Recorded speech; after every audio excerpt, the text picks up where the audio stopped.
I think Chris Russo and I. Thank goodness you didn't want to argue about this, huh? Because So this no is the one guy that will give me their definition. We're arguing about what is this? No one will give me. What do you want to talk about? My definition is wrong, but no one will give me theirs because they know it's an impossible thing to find because we include everything in what is a sport these days. Cheerleading is a sport. Checkers, video games are a sport these days. Esports. We include everything in sport. The definition is so broad of what's a sport that there is no definition. So when I actually define it, people are like, no, what about this? What about that? What about this? And I'm like, no. Like, are you sure? I'm like, well, then what's your definition? And no one ever gives me their definition. There's Wilson. Good evening, Wilson. Good evening. How are you doing? We're arguing over a previous argument that started weeks ago. Excellent. And R.I.P. News, man. That took me by surprise. Did you hear the news, Wilson? Yes, I actually got the news just a little while ago, a couple hours ago. Too. Yeah. That's when everyone got it. Neil Adams. Right. It took me by surprise because I didn't even know he was ailing. I did not either. It was quite a surprise. They said it's only been a couple of months. That, of course, is the big comic book news of the evening. But I always said Neil Adams, to me, I compare him to an absentee father in terms of my sort of primary earliest comic book period was the late 70s, which was probably right after peak Neil Adams. In terms of, like, you know, I would maybe the late 60s, early 70s, I would call peak Neil Adams in terms of the most fans of Neil Adams. You know, that's when he was the most active. And the peak I'm not even sure. The late 70s may have even been the peak. If it wasn't the peak, it was close. But he still wasn't doing a lot of things. Like when I was a kid, late 70s, my earliest sort of era, I consider myself collecting as a kid then. Because that was my age, 8 to 13, let's say. Mid 70s. I was born in 66. So late 70s was my main kid era of collecting. And of course, I heard all about Neil Adams. But he wasn't doing anything then. So he was kind of legendary to me. And in those days, you couldn't get back issues easily. Right. So I only occasionally saw something by Neil Adams and liked it. But like he was kind of absent. Like that's why I've compared an absentee father in that his influence was still as huge as ever in the late 70s. You know, that's his, if not peak influence of Neil Adams, close. There was lots of guys who wanted to draw like Neil Adams in the late 70s. And everybody, and of course, all the whatever article, I don't know where I was reading stuff about comics in the late 70s, but wherever I was, Neil Adams was talking. But the first comic book I got that was current by Neil Adams was the early 80s. And that's kind of the early 80s is kind of my high school period of collecting. So that's kind of different. I wasn't a kid anymore. And the first Neil Adams thing I got was Ms. Mystic. Okay. And Ms. Mystic really wasn't very good. Mm-hmm. I mean, the art was fine, but it's not a good comic. So it was kind of like this absentee thought where I heard all about him and how great he was. And I could occasionally go back and get his stuff, and it was great. But when I, came to my life making current comics, it was like he had feet of clay. because Ms. Mystic just wasn't that good a comic. As a kid, I found out about Neil Adams with the Bucky O'Hare franchise in the late 80s. Yeah, I have no idea what people who came after me thought of Neil Adams. Of a legend. And I also Adams, I feel for it.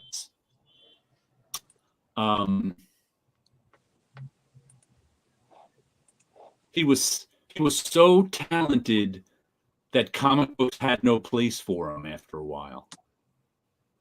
In terms of, especially then, in the mid 70s, comic books were such a kid's medium, depending on cheap labor, that Neil Adams, he just had too much talent to stay in comics.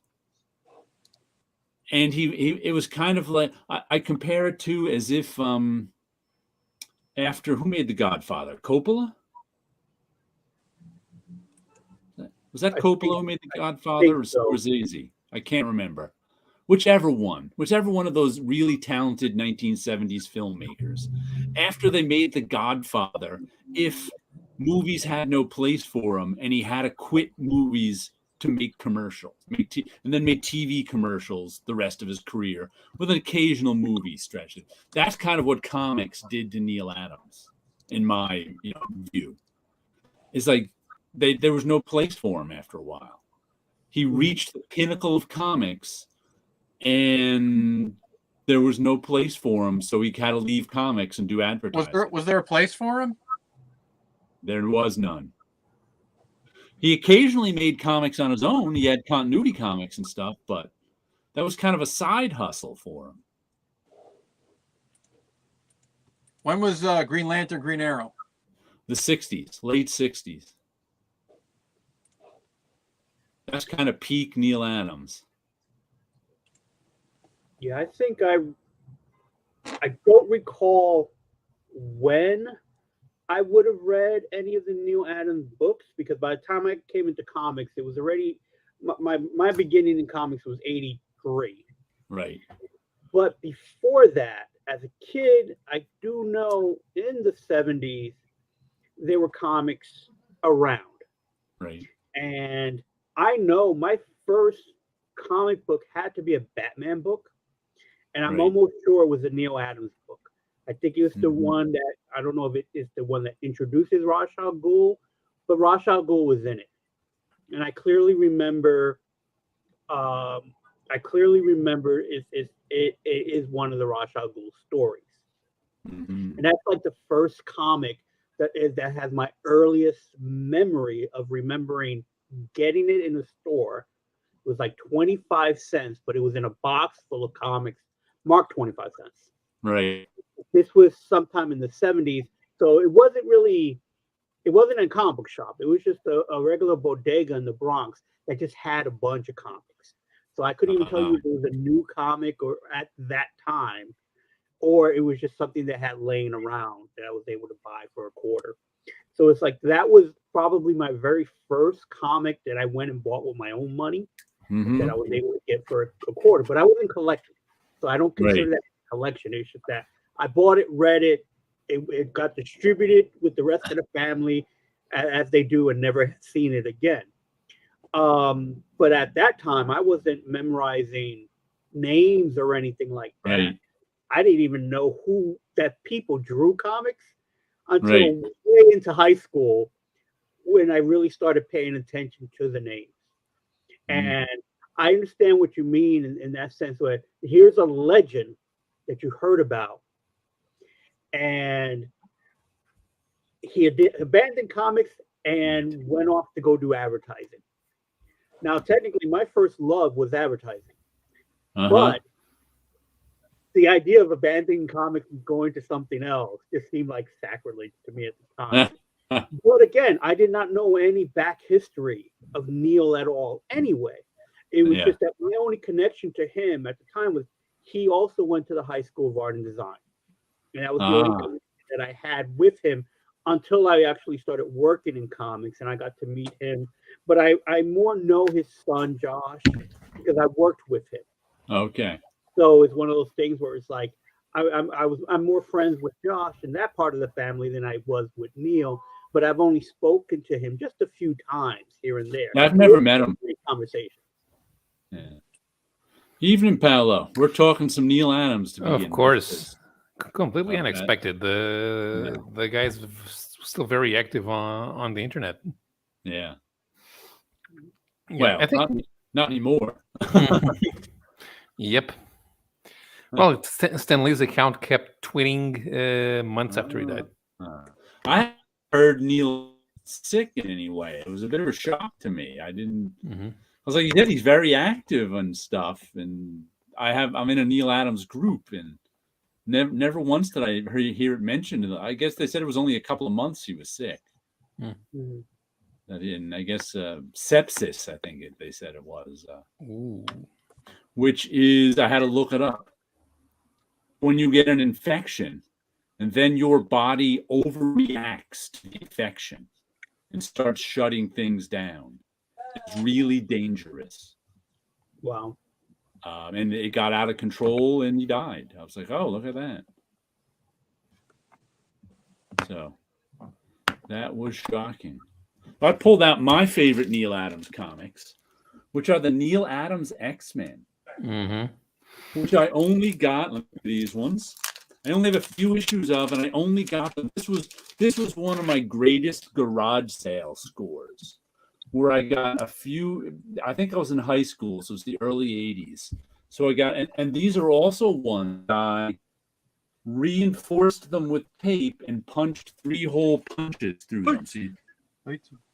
So there's holes in the spine. Doesn't affect the story, but there's 3-hole punch holes in the spine. So it was a binder. And this was, I remember getting these because you couldn't get, I had no chance to get this stuff in like the early. I think I got these even before the comic shop opened. I know the comic shop opened near me in 1981. When I was 15, so that was the first the summer I turned 15. So I think I may have got these in 1980 or 79.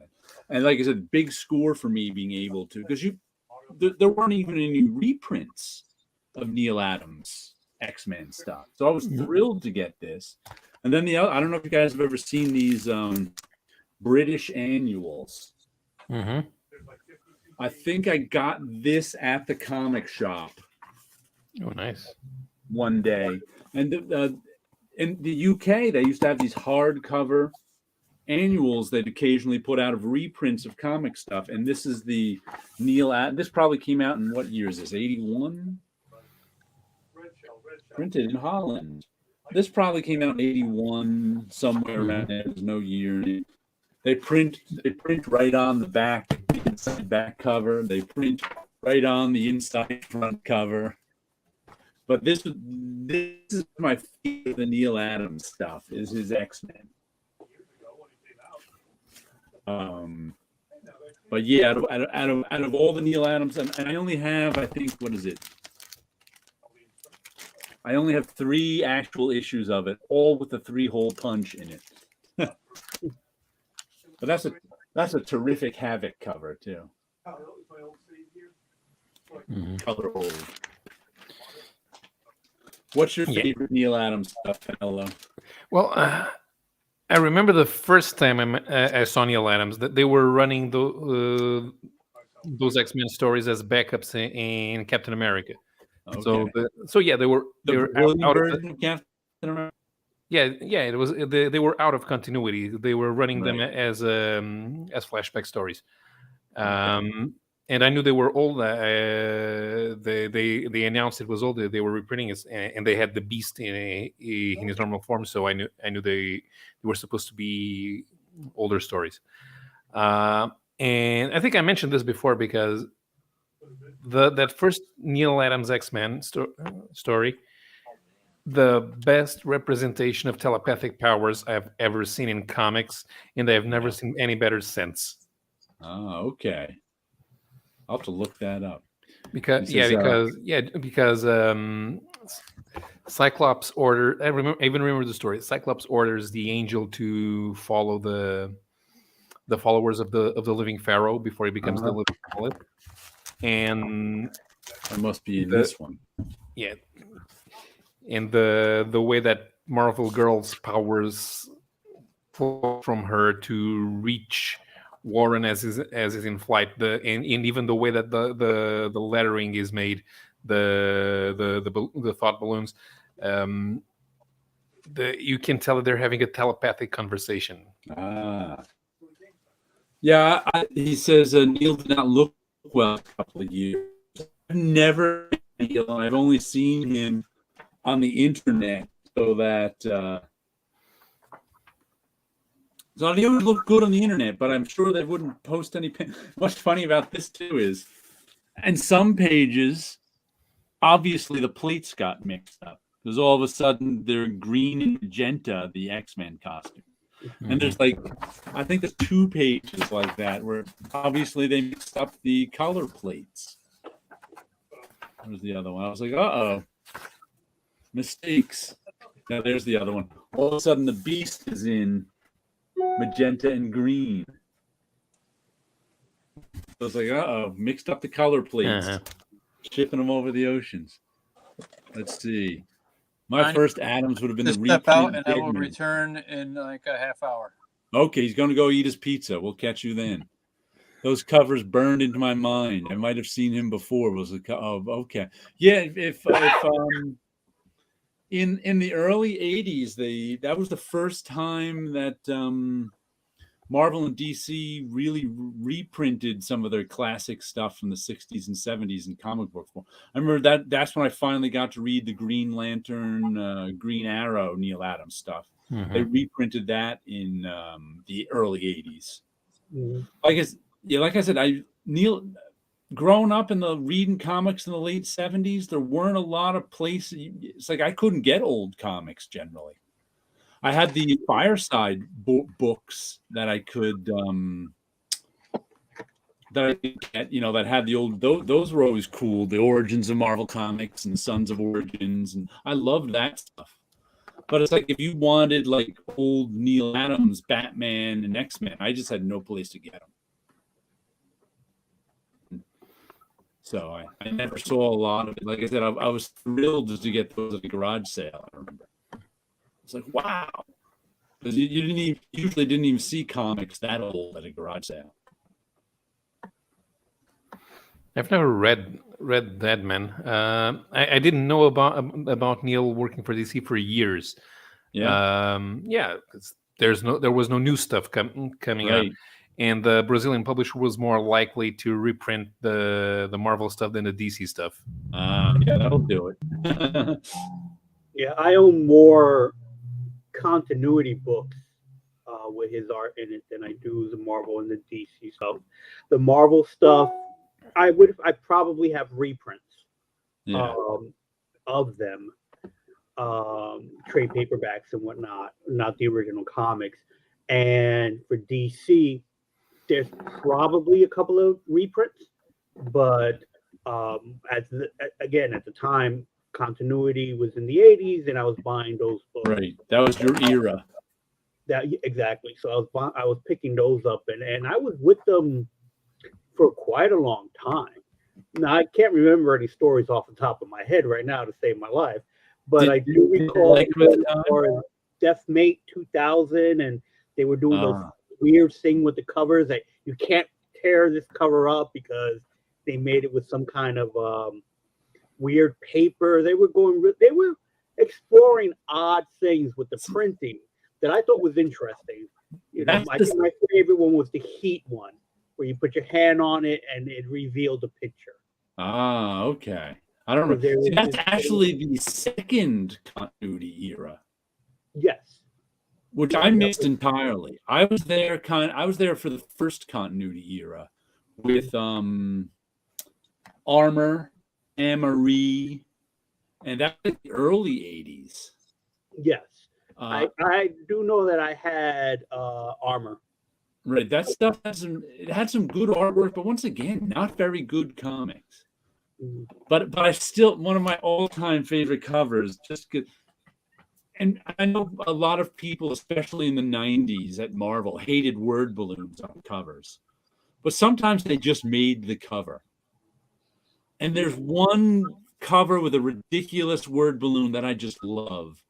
It's a cover of Armor, and it's just like Armor bent over, kind of looking badass with his weaponry. And the balloon says something like, "In order for you to live, Armor must die, but Armor will not die." And I just love that cover. I just love that word balloon, love that cover, because there's nothing like.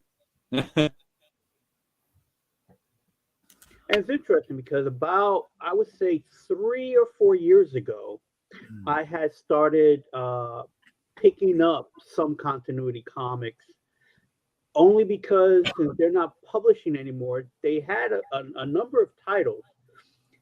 But I like the concept of being able to collect, or the attempt to collect, a whole comic book company's output of books. Right. There's not that many compared to like Marvel or DC.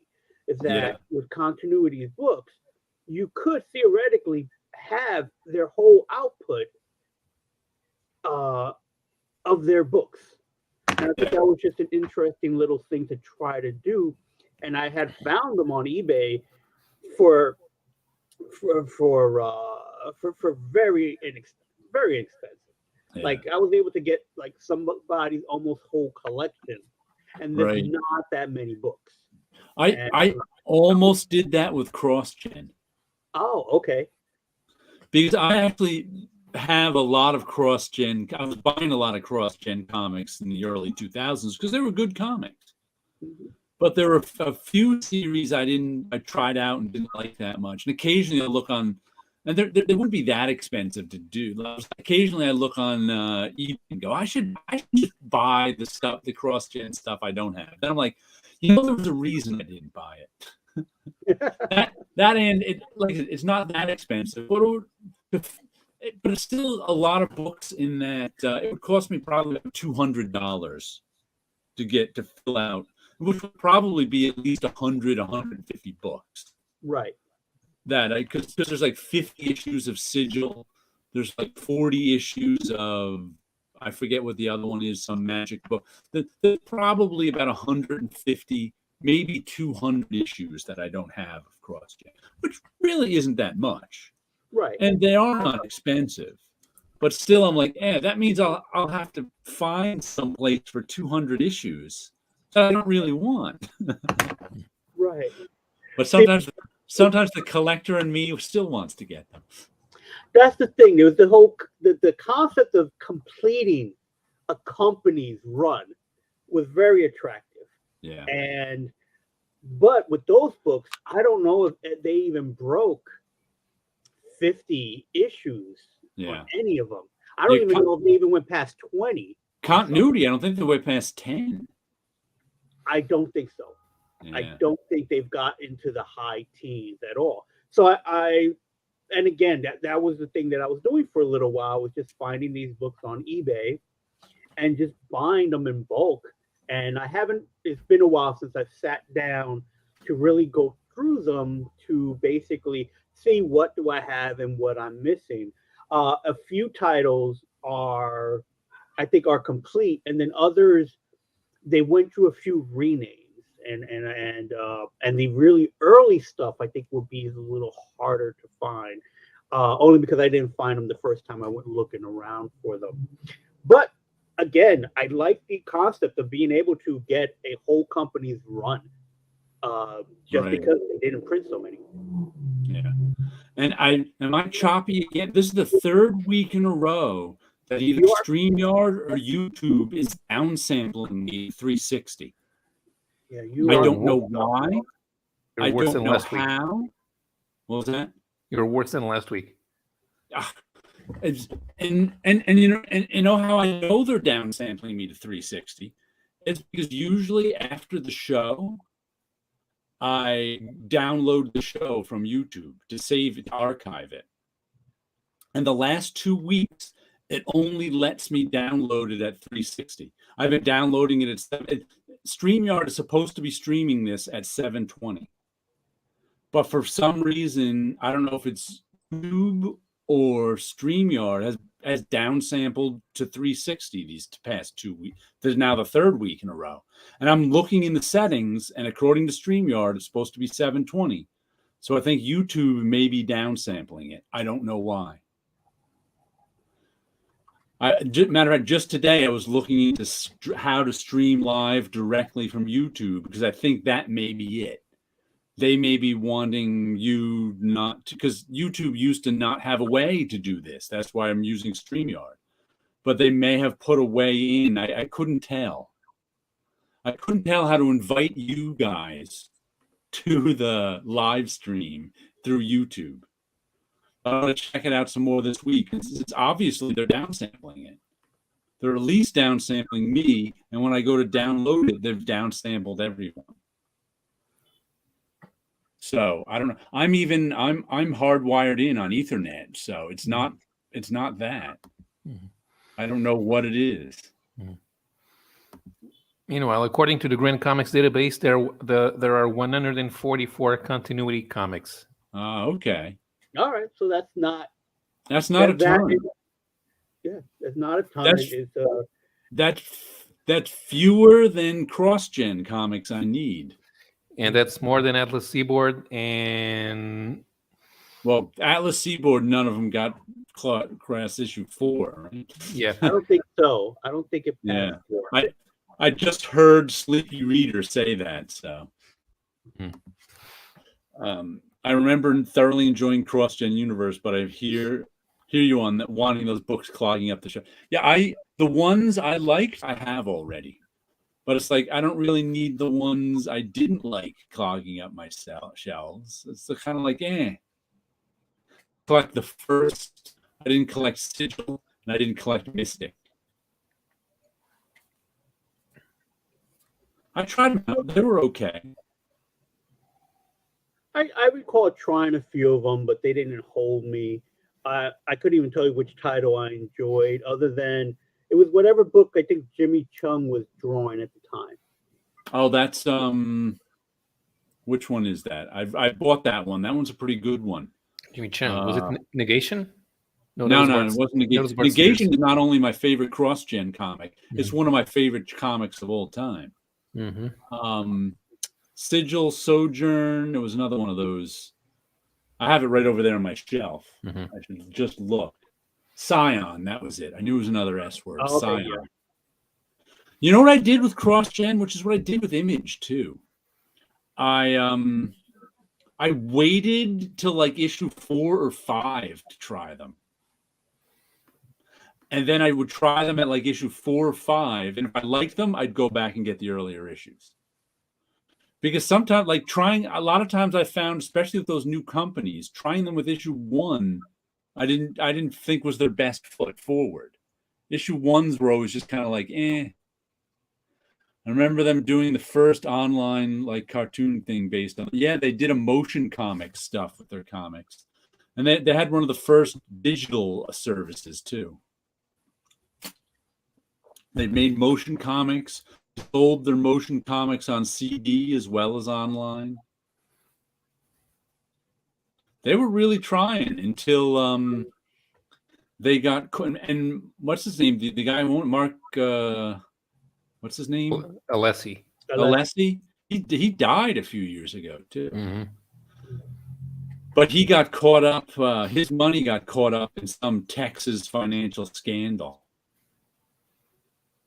Is what happened. He was one of those guys who started a software company, sold it for millions and millions of dollars, and then started cross-gen.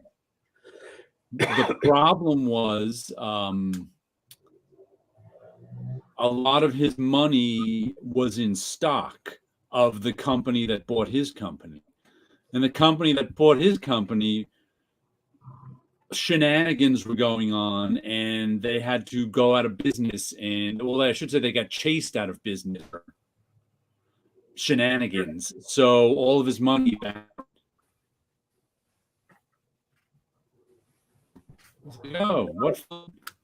I picked up a few continuity comics in the dollar bin just because I like the color palette. I still get them from time to time when I want to get inspired. Oh, okay. Like I said, there was 2 eras of continuity. There was the early 80s and there was the 90s. They came back during the boom years of comics. That's when they experimented with all the paper you were saying on the covers and things. But I completely missed that era. Because that was an era where, there were so many comics flooding the shelves. And I was kind of not buying superhero comics much. That I barely noticed they were back.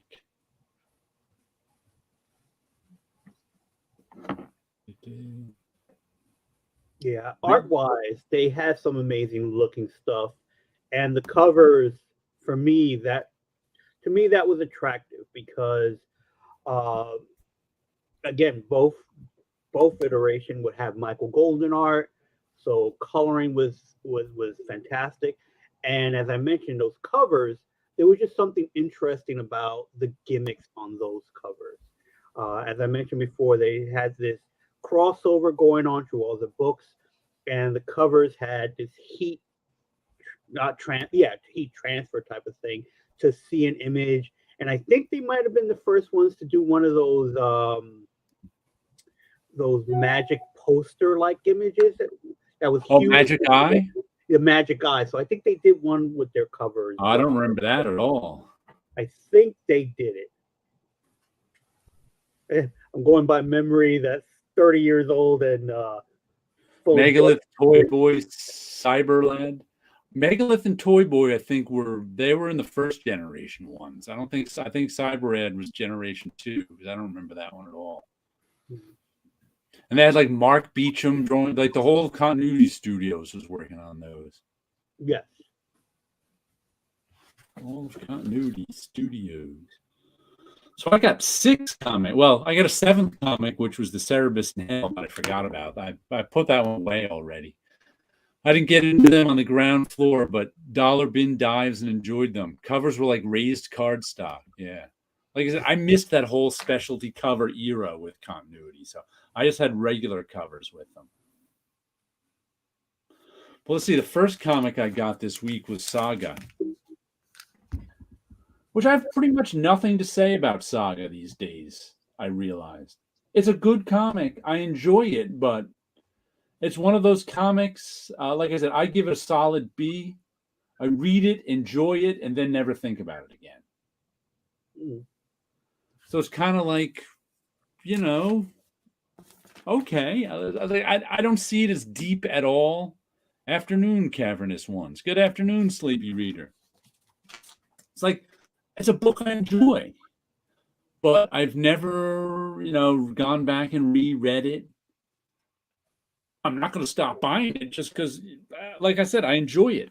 But it's like I struggle to find anything to say about it. Have either of you guys read Saga at all? Nope.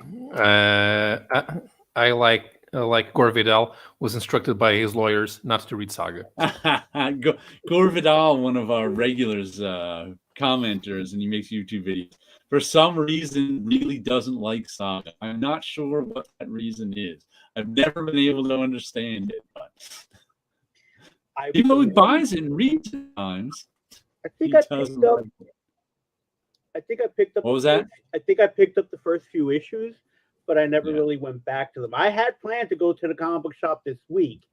Yeah. Just didn't make it out because I do know that there's a new Spider-Man book out, and I figured, hey, let me give that a try. That's what's.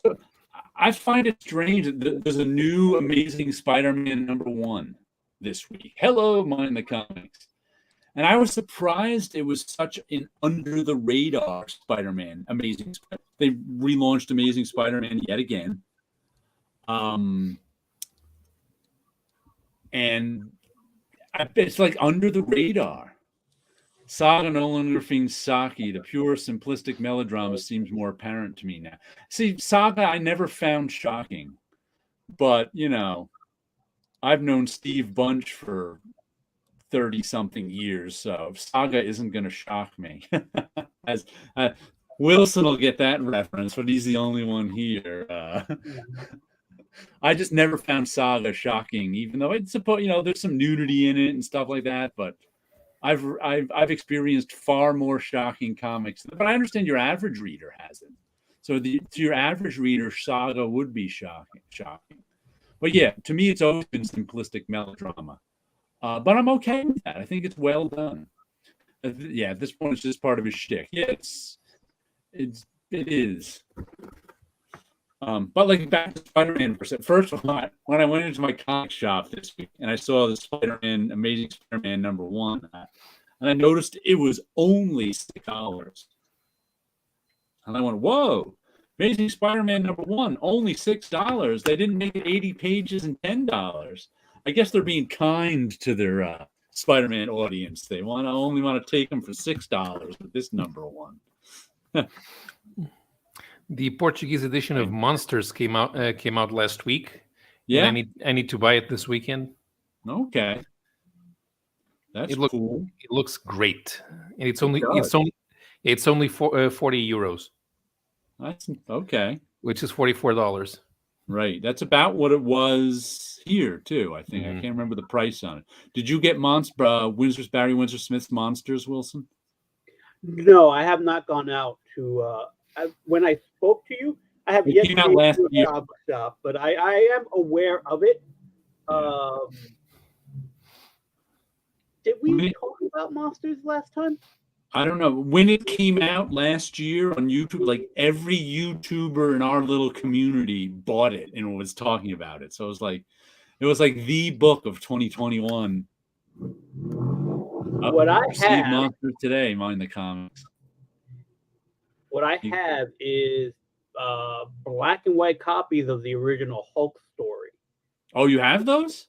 I have those allegedly, because I know that. Yeah, you can scan those in and send me some. A couple of I have. I have. I don't know. I don't think I have the whole story, because it wasn't lettered or anything like that. I think it was still in the pencil stage of the copies that I have of that. I have to look for it because I have not seen it in quite a number of years. Yeah. At least 3 or 4 years. But I have to go through my FedEx boxes of art. All scan stuff all in. Copies. Yeah. All copies. But yeah, I have to, because I had this conversation with somebody else, and that's why I thought it might have been with you last time. Yeah, we had a discussion about your photocopies of art. That your Raiders of the Lost Ark vault of photocopies. That who knows what's in there. Yeah, there's many different things, and again, it was just more like, oh, this looks cool. Let me make a copy of this. Yeah. Or it was like, oh, these are getting thrown away because they're copies. Right. May as well keep them. Yeah. It was basically, and a good chunk of them I kept mainly for like reference, or it's like, oh, I like the way this was inked. I wonder if I could mimic that. So I would have like a page of a Hulk book, not the Hulk. It's not the whole Hulk book itself, right? But like 2 or 3 pages of just because I like the inking on this particular page. So I have a lot of stuff like that too. Right. In Comic Crack, I bought Mars. It was on my pull list when it was coming out. Still on my shelf, the Wheatley and Hempel Mars. I remember it was good. I enjoyed it. I've read it a few times over the years, and it rereads well too. But I probably haven't read it in at least a decade. Well, like I said, I bought it as it was coming out in the early '80s. I think that came out. That was First Comics. But yeah, that's a good one. Hope you like Monsters. Paper and smell are good on Monsters. That's good. Hey, T.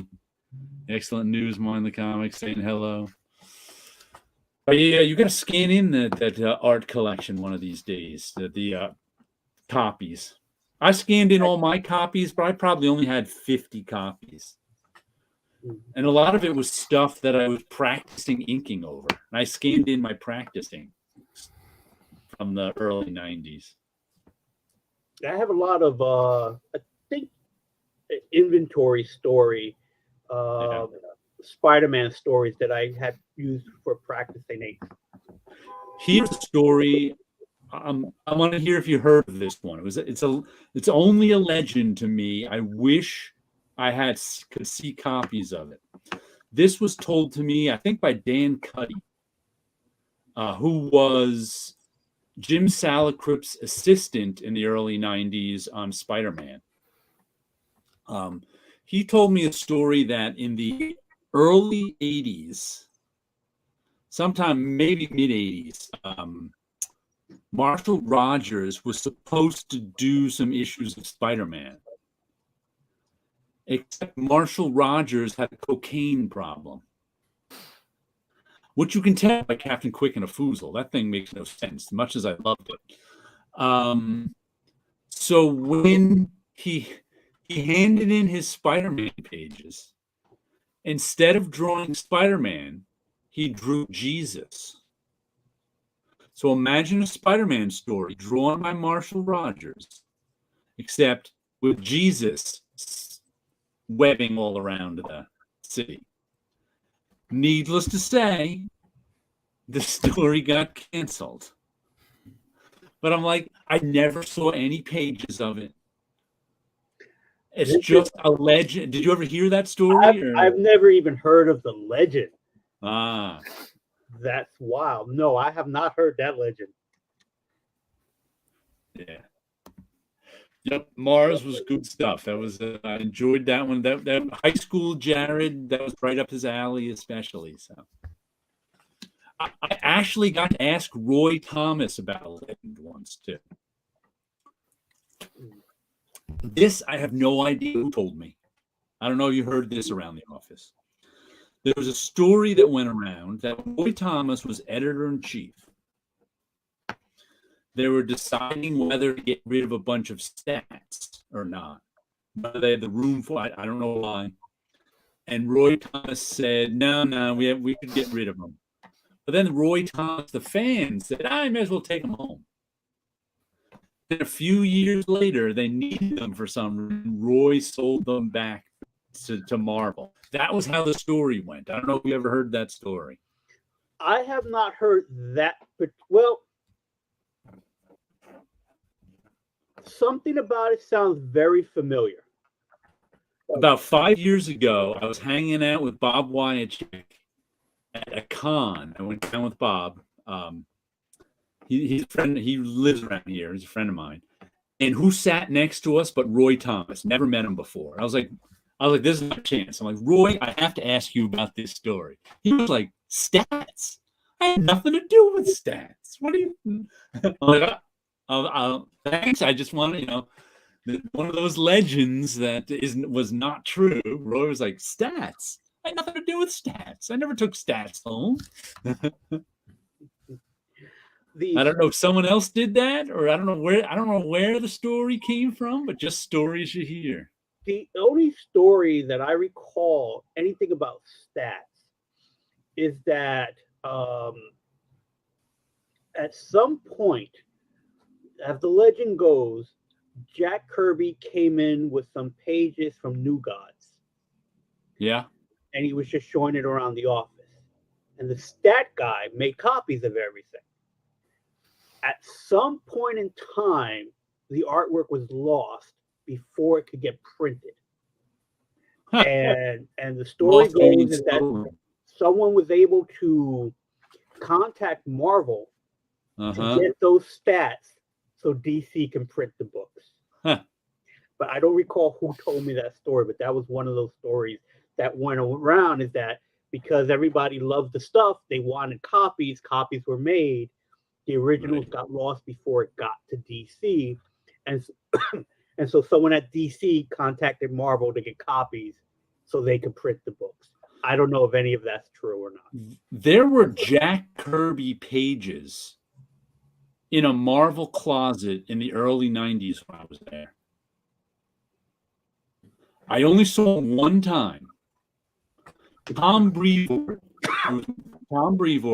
must have been like 1990, 1991, probably 1990. I think Tom started then. And I started right about then too. He just happened to be, matter of fact, it was before the bullpen was done.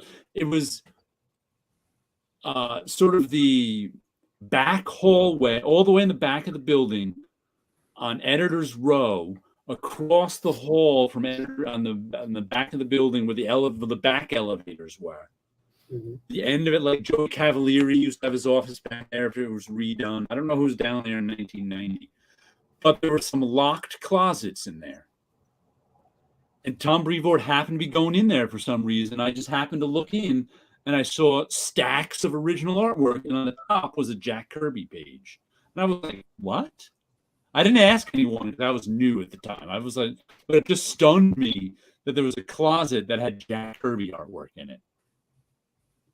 And I was just like, huh? Because I had thought they returned all the Jack Kirby artwork, but I guess not.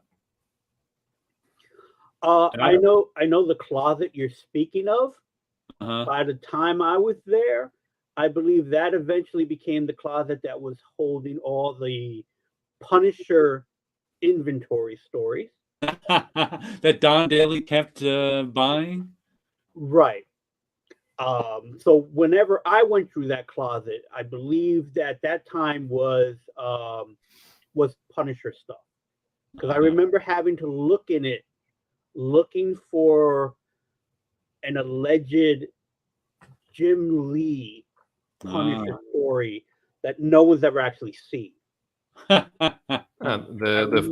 famous Jim Lee graphic novel.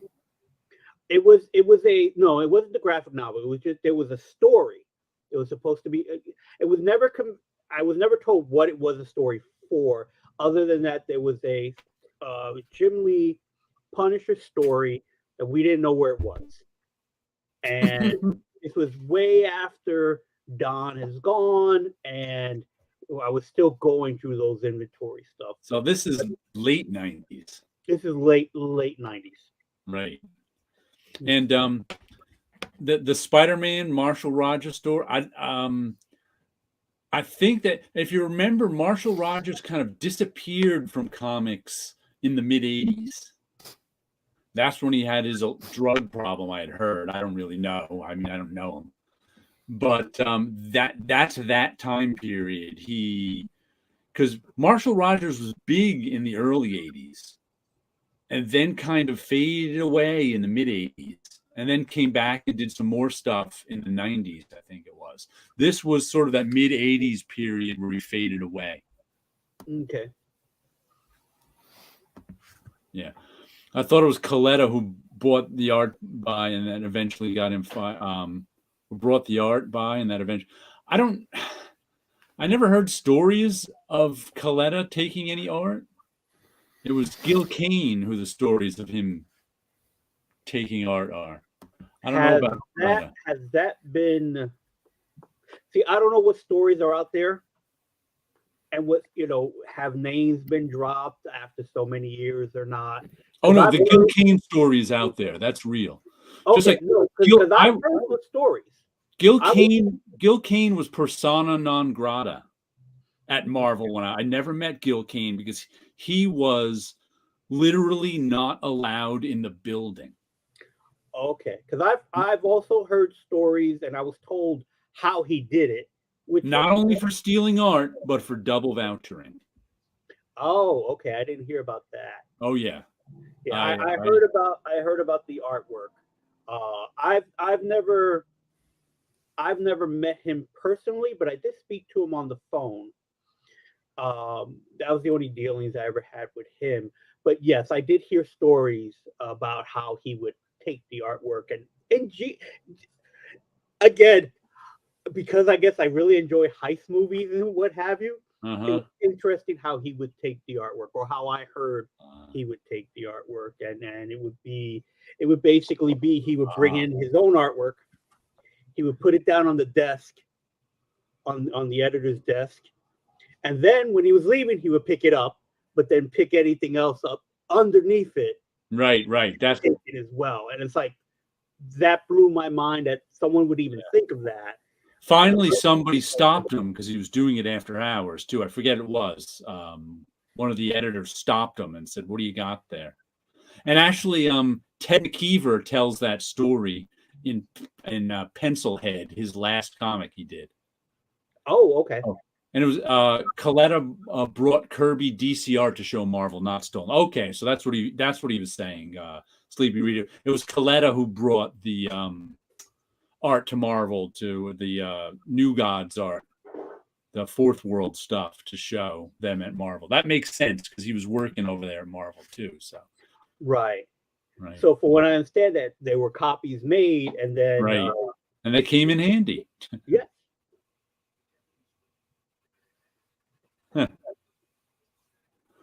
Oh, the old days. I still want to know who stole art from Marvel in the early 80s.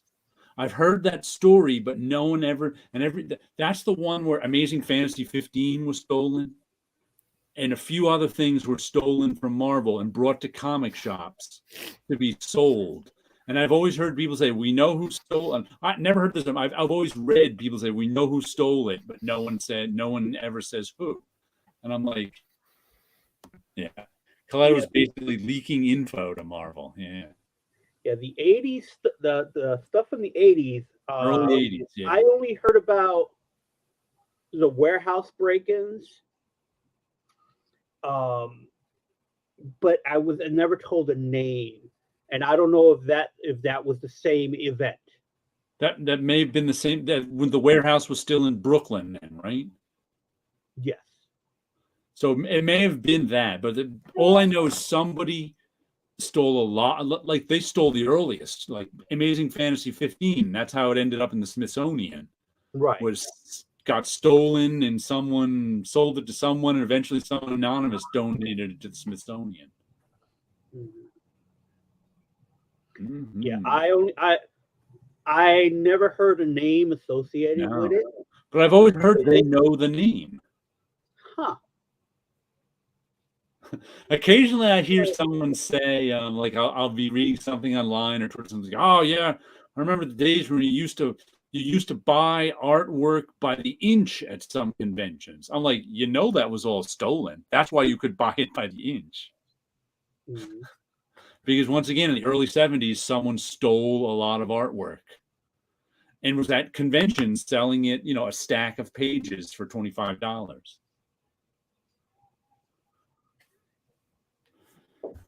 It's like, oh yeah, those were the glory days. I'm like, that's because people were buying stolen stuff. That wasn't glory days. That was crime. Yo, I got some Rolexes here, only $10. You can buy genuine Rolexes for $10. You better believe it's crime.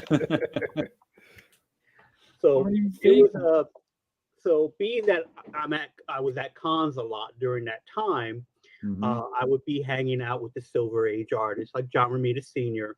a lot. And so I was at a New York con, and John is doing his signings and what have you, and I'm selling whatever books I'm selling. And at one point, John calls me over, and he wants to show me a cover. I don't remember what cover it was, but it was a Spider-Man cover. Mm-hmm. And so there's this guy that's there who's really happy that he's getting John to sign this cover that he bought at some point in time. Right. And he's like, "Oh, Wilson, you got to see this. You got to see this." And I'm looking at it and like, "Oh, this is beautiful." And John's like, yeah, I haven't seen this since the day it was stolen. And the guy who's listening to this conversation, he just turns pale white because he had no idea. Yeah. And he's like, he starts apologizing. He had no idea. And John's like, no, don't worry about it. This was stolen and changed hands so many times. There's no way. But he just wanted to share the artwork because he was happy to see it again. And it was just one of those things is that, he had a good sense of humor about it. Right. And it's like, yeah, it's stolen. I won't even ask what you paid for it. Well, he was also one of comics winners. Yes. He had a good job in comics that set him up. So he could be magnanimous. A lot of artists weren't comics winners. Very true. The original art was their lottery ticket that got taken. So it's nice that he was magnanimous. He's a nice guy, but whew, I wonder how many pieces in my collection were stolen. And unless they're from the 70s and 60s, they probably weren't. just because, well, Marvel stole them first and DC stole them first. So there's that. Yeah. So they're all stolen by, that's why, Marvel and DC never worked so hard to get them back when they were stolen, because they didn't really care. Another comic I got this week, Monstrous, number 39. This continues to be, I bought 39 issues of it, so of course I like it. You ever read this one, Wilson? I've picked up some issues, but I never really got into them, only because I was buying them, but I wanted to get a bunch of them. Yeah. And read through them. I do like the artwork that I've seen. The artwork is really nice in it. Star Wars. I don't know the story to it at all. It's good stuff. It's this really complex fantasy story about a war in this fantasy world. And in the beginning, there's a lot of sort of adventure and politics. It takes 30 issues for an actual war to break out. So it went from all these political machinations and all these different groups, and the main character, Marika Halfwolf, who's got this monster living inside of her, going out on these missions to try and, figure out what's going on, to this shooting war. Now she's become a pawn in it, and all politics gets ramped up even more with all these fantasy characters and the Dawn Court and the Dusk Court and the humans and the, what are they called? Arcanics, who are these like animal creatures who the humans harvest for magical powers. And there's all sorts of crazy stuff going on in it. And the old gods, and it's really tough to describe, except very heavily fantasy series. Okay. Yeah, I remember seeing it when it came out. The artwork attracted me to it. The fact that there's monsters and that she has a monster inside it was the main reason why I picked up the book. It's good stuff. Like I said, I bought 39 issues of it, so I have to like it. You ever read Monstrous, Paulo? Nope. There's Portuguese collections, and I flipped through them, but something didn't jump out at quite you. clicking. Yeah. Sometimes the lack of inking bothers me on it. Generally, the drawing is very good. The coloring is pretty good, but sometimes it's dark, and sometimes I get the feeling the coloring is there to obscure the fact that to obscure the parts where there's not much drawing and no inking. But it's generally well done, so I forgive it that. Even though sometimes I get suspicious, I'm like, she just didn't want to draw this whole page. She just drew the parts she wanted and kind of covered the rest black. I understand it, but sometimes I go, But it's like it's been good. I've stuck with it for 39 issues. Good stuff. You know what's funny? I think the last 2 or 3 weeks, I've only purchased the stuff on my pull list. It's probably 5 or 6 comics each week on my pull list, which is about my limit. $20 to $30 a week. That's my budget for comics. But like the 3 weeks before that, I was buying like first issues like crazy because there was nothing on my pull list. It's weird when my pull, being that it's full of indie comics, sometimes there's ebbs and flows, especially since most indie comics these days take a few months off here and there. So it's like all of a sudden, like this week I had 7 comics on my pull list, including 2 expensive ones, double size stuff. And then it'll hit weeks where I have like 1 or 2. I'm like, oh, okay. Little breather from being at the top of my budget. And that's when I buy things like bags. I tend to, like, when I'm at a comic book shop, since I don't have a pull list or anything like that, every time I walk into a comic book shop, I always feel I'm compelled to buy something just to support the store. So I always end up coming out with something, whether if chances are that sometimes it can be a reprint, or I would just try something because the cover jumped out at me and to give it a Right. try. And I think that's how I started reading. I don't recall the name. I think it was called The Deep. It had to. This was years ago when I Yeah. bought this particular It's 7 book, o'clock. and it was because of just the way the cover was, and the storyline was that the planet flooded, and then there's these creatures in the water that we're not too sure what they are. So are they mermaids? Are they monsters and stuff like that? And it was just the cover art that got me to pick that up. And those tend to that I enjoyed picking that up for a little while, just because it was something different and with the artwork of the cover that was just intriguing enough for me to go, hey, I'm going to give this a try.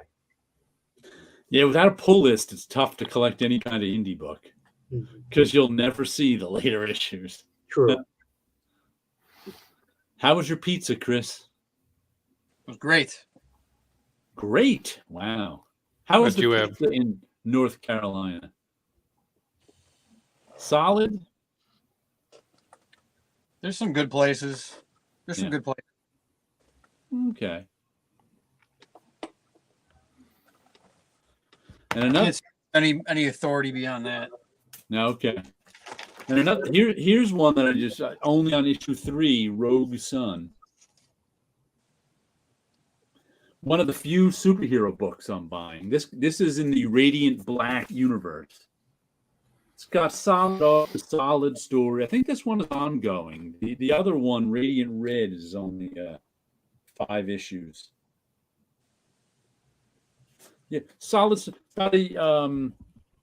There was a superhero called Rogue Sun. He died. Now his estranged son has inherited the mantle of Rogue Sun, the armor. So he's got to be a superhero now. And the superhero suit comes with some sort of AI, which is his father talking to him, which really annoys him because his father is estranged. But they're building a little superhero universe here with Radiant Black and doing a good job of it at Image Comics. So I enjoyed this. Yeah, I was thinking of picking that up because that's only because the fact that popped up on my radar and people talking about it. And it's like, for me, it's like, well, if it's come across that way where, somehow that I found out about it, okay, I got to give it a try. Bless you. The artist is just named Abel, Abel, just like Jack. But I'm just Abel. The writer is Ryan Parrott. They've got backup artists. Oh, that's right. There's a backup story. There's like a 3-page backup story. That's what it means. Francesco Mortorino. Chris O'Halloran is the colorist, and Becca Carey is the letterer. But Abel, I'm like, that's it? They're just going by that? He's able to do it. But good book, an enjoyable read. An enjoyable read.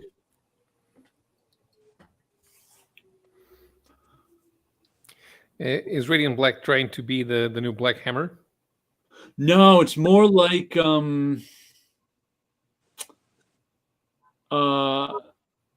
it's more like Power Rangers. Not that I know what Power Rangers are. In that, and it's more like, it reminds me a little bit of Invincible, but not really. Only in that Invincible had a whole universe in one book. It's that Radiant Black, sort of this alien, gave this one guy this power suit, and it turns out he gave the other people this powers. So there's like much like, and the guy even said, and the guy who wrote it, Ryan Parrott, wrote the Power Rangers book for whatever company was doing the Power Rangers, and he's a Power Rangers fan. And he said this book, I think the first issue, he said this book is kind of a cross between Power Rangers and something else. Maybe he said Invincible. I don't know. So it's like Radiant Black is only one guy in this suit trying to figure out. And what was interesting about the Radiant Black storyline that I liked was the original Radiant Black's, the first story arc was this guy who was in his mid-30s, was a writer in New York City, but couldn't write a second book, had to move back to his hometown with his parents because he ran out of money and he ran out of his advance. So he was trying to write his, and he found this, he was the one getting this suit. The funny thing was, the art is sort of similar to Invincible. So even though this guy was supposed to be 35, I kept expecting him to be a teen. I kept thinking he was a teenager because Invincible is a teenager, and the art kind of looks like Invincible. So I kept forgetting this guy was the teenager. So then he'd do like 35-year-old things, and I'd be like, "Oh, that's right, he's not a teenager." But the twist, I think, at the end of he also had his friend, the comedy sidekick friend. His friend who had stayed in the hometown the whole time was also 35. And it just kind of met, he had some jobs. He didn't really have a career like his friend, the writer, did. But he was glad to have his friend back in town because his buddy's back. His buddy who left for the big city is back. He's all happy about it. But then this is where I found the interesting twist. Like the end of the first story arc, maybe the beginning of the second. The original guy, the writer, got injured and nearly died. Well, he was on death's door for like 6 issues. So the second guy, the sidekick, became Radiant Black. He then got the suit. So the story since then has been about the second guy being Radiant Black. And even though there was a really, really well-drawn issue where the second guy has to save the life of the first guy, and it's kind of very much a Steve Ditko, Doctor Strange type world, except not. It's his own sort of vision of it, and it really more computer.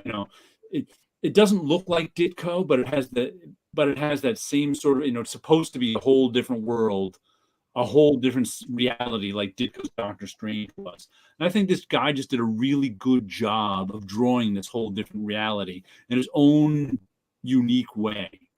And he eventually saved the life of the first guy. But the first guy wants nothing to do with the suit anymore. So it's like they changed guys in the middle of the, 6 issues in. I thought that was pretty interesting. You rarely see, you never see comics do that. So that was kind of fun.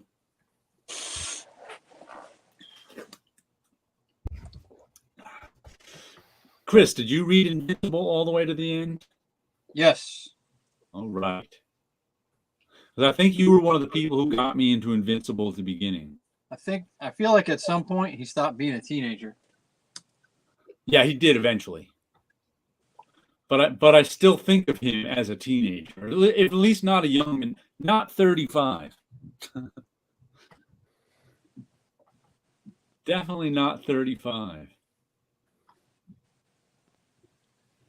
Want to see something I found on my shelf that I forgot existed? What do you have?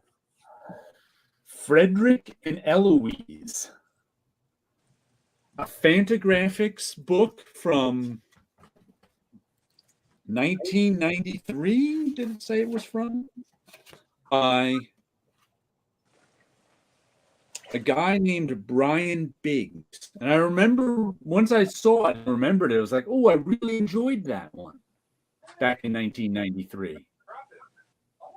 And it's really short, and I don't know how many pages it is, but it's actually only 40 panels. I counted them because it's 2 panels a page, sometimes 1.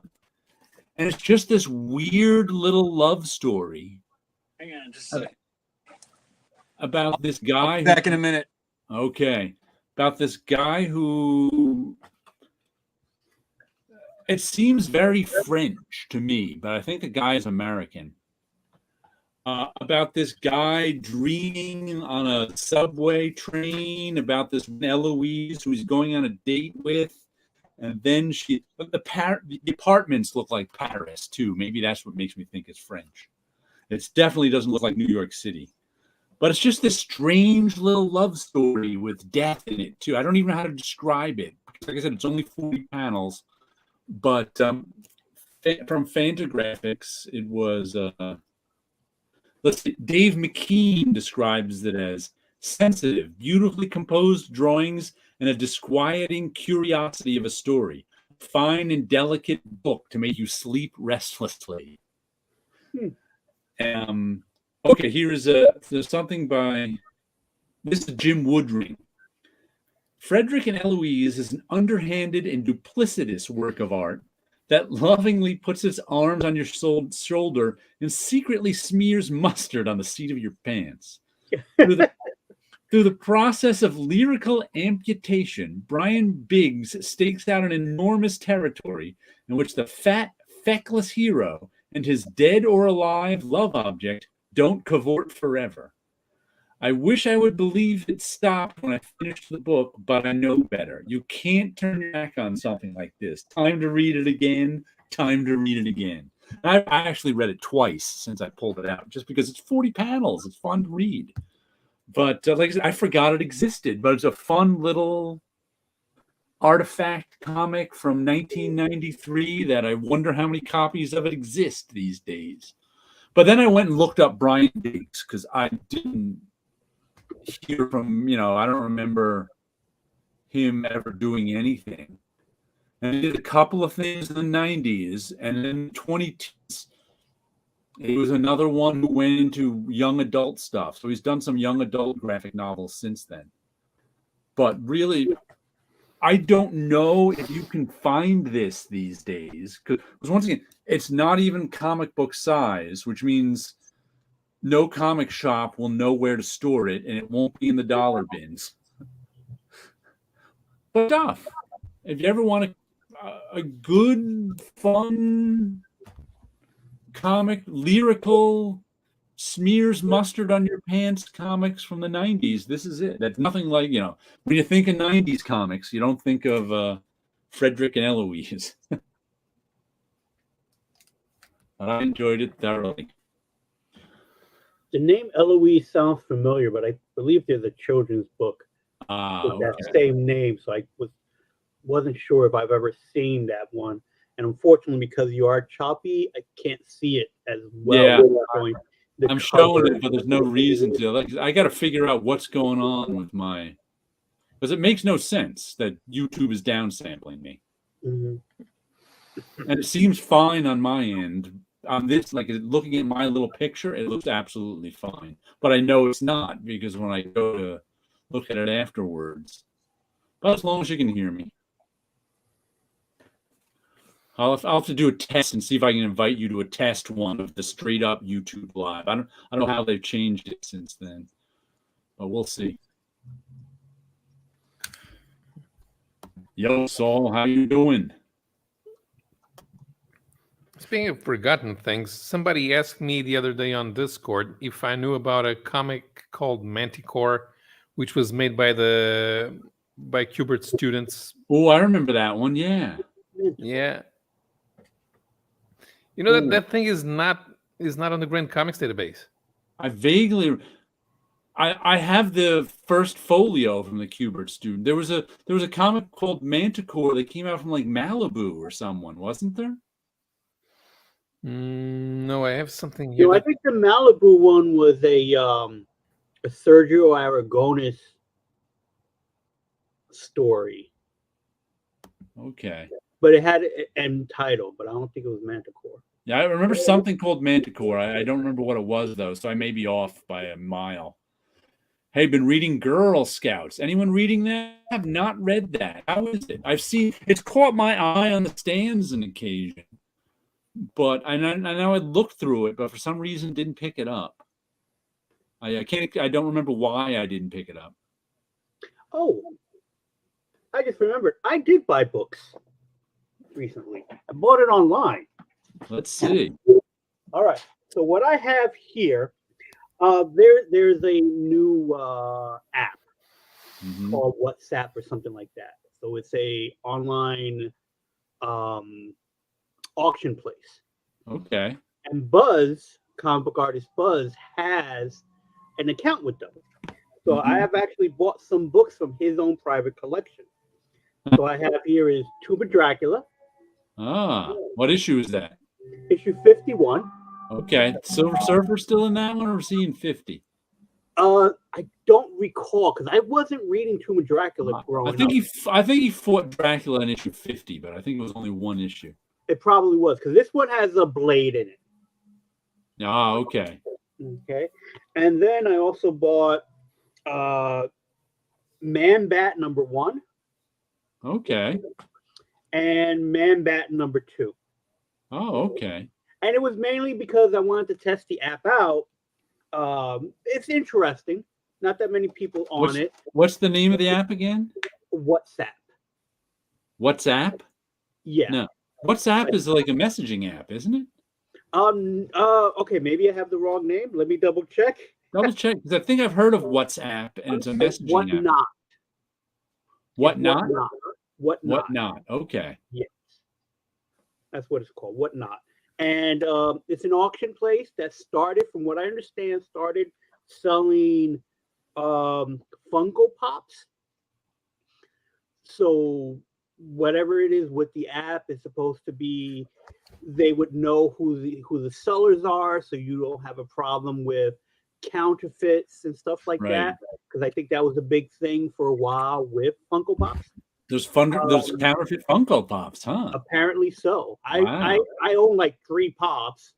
Yeah, I don't have any. But I don't really. That's not something I collect. But I do own a handful of them. And it's not a pop, but I do have Jacob Chabot's Skull Boy. Oh, okay. Have you seen that? I have. I know what it is, but I don't recall ever seeing that he had one made. Dark Horse put it out many years ago. It's pre-pop. This came out before the pops. Let me see if there's a date on the box. I have a box somewhere in a closet. 2007. So this is back when we called them super deformed characters. Right. But that's the only thing I have close to a pop. So from what I understand, they started doing that, selling basically like a live auction type of thing, and then later on they went to Magic the Gathering cards and Pokemon cards, and now they're doing comics and action figures. And it's like, oh, let me give that a try to see if maybe perhaps in the future I'll sell on that as well. So it was like, oh, it's pretty easy, pretty simple, but it's one of those things where it's like, it's, since people are just doing it themselves, to me, it takes a little while. Some people make a show out of it, so that's interesting. Mm-hmm. But then other ones are like, okay, this is taking too long. So it's still in the early stage of the app, but I found it interesting. And like I said, I picked up these books just because, let me give it a try. Okay. And then about a week later, the books show up. What Not is the app? Yes. What Not. Tit Goblin also likes Girl Scouts. Saul says, I think it's great, very out there art style. Seems like a cool. Yeah, I recognize the name of the guy who did it when I looked at it, but almost Picasso style. But I can't remember who it is now. Remember Lobo, Trencher guy. Name escapes me at the moment. The artist writer? Oh, I'm going to have to tell you the story about how I had a new artist edition for an hour this week. A new what? Because just this year, I didn't notice it. I think it came out in October. I haven't got an artist edition in a few years because just ran out of money and space for them. But there's an EC Comics cover artist edition that came out in October. So I was like, cool, I kind of want that one. So I put it on my Amazon wish list. I'm trying to decide if I want to buy it or not, if I want to order it from my comic shop, blah, blah, blah. It's $125 on Amazon. You can get it for. I've seen some third-party seller. Jim Moffat. That's who does the Girl Scouts. That's right. So I've seen it for as low as $105, like used on Amazon. And I was kind of like, I still didn't have the money.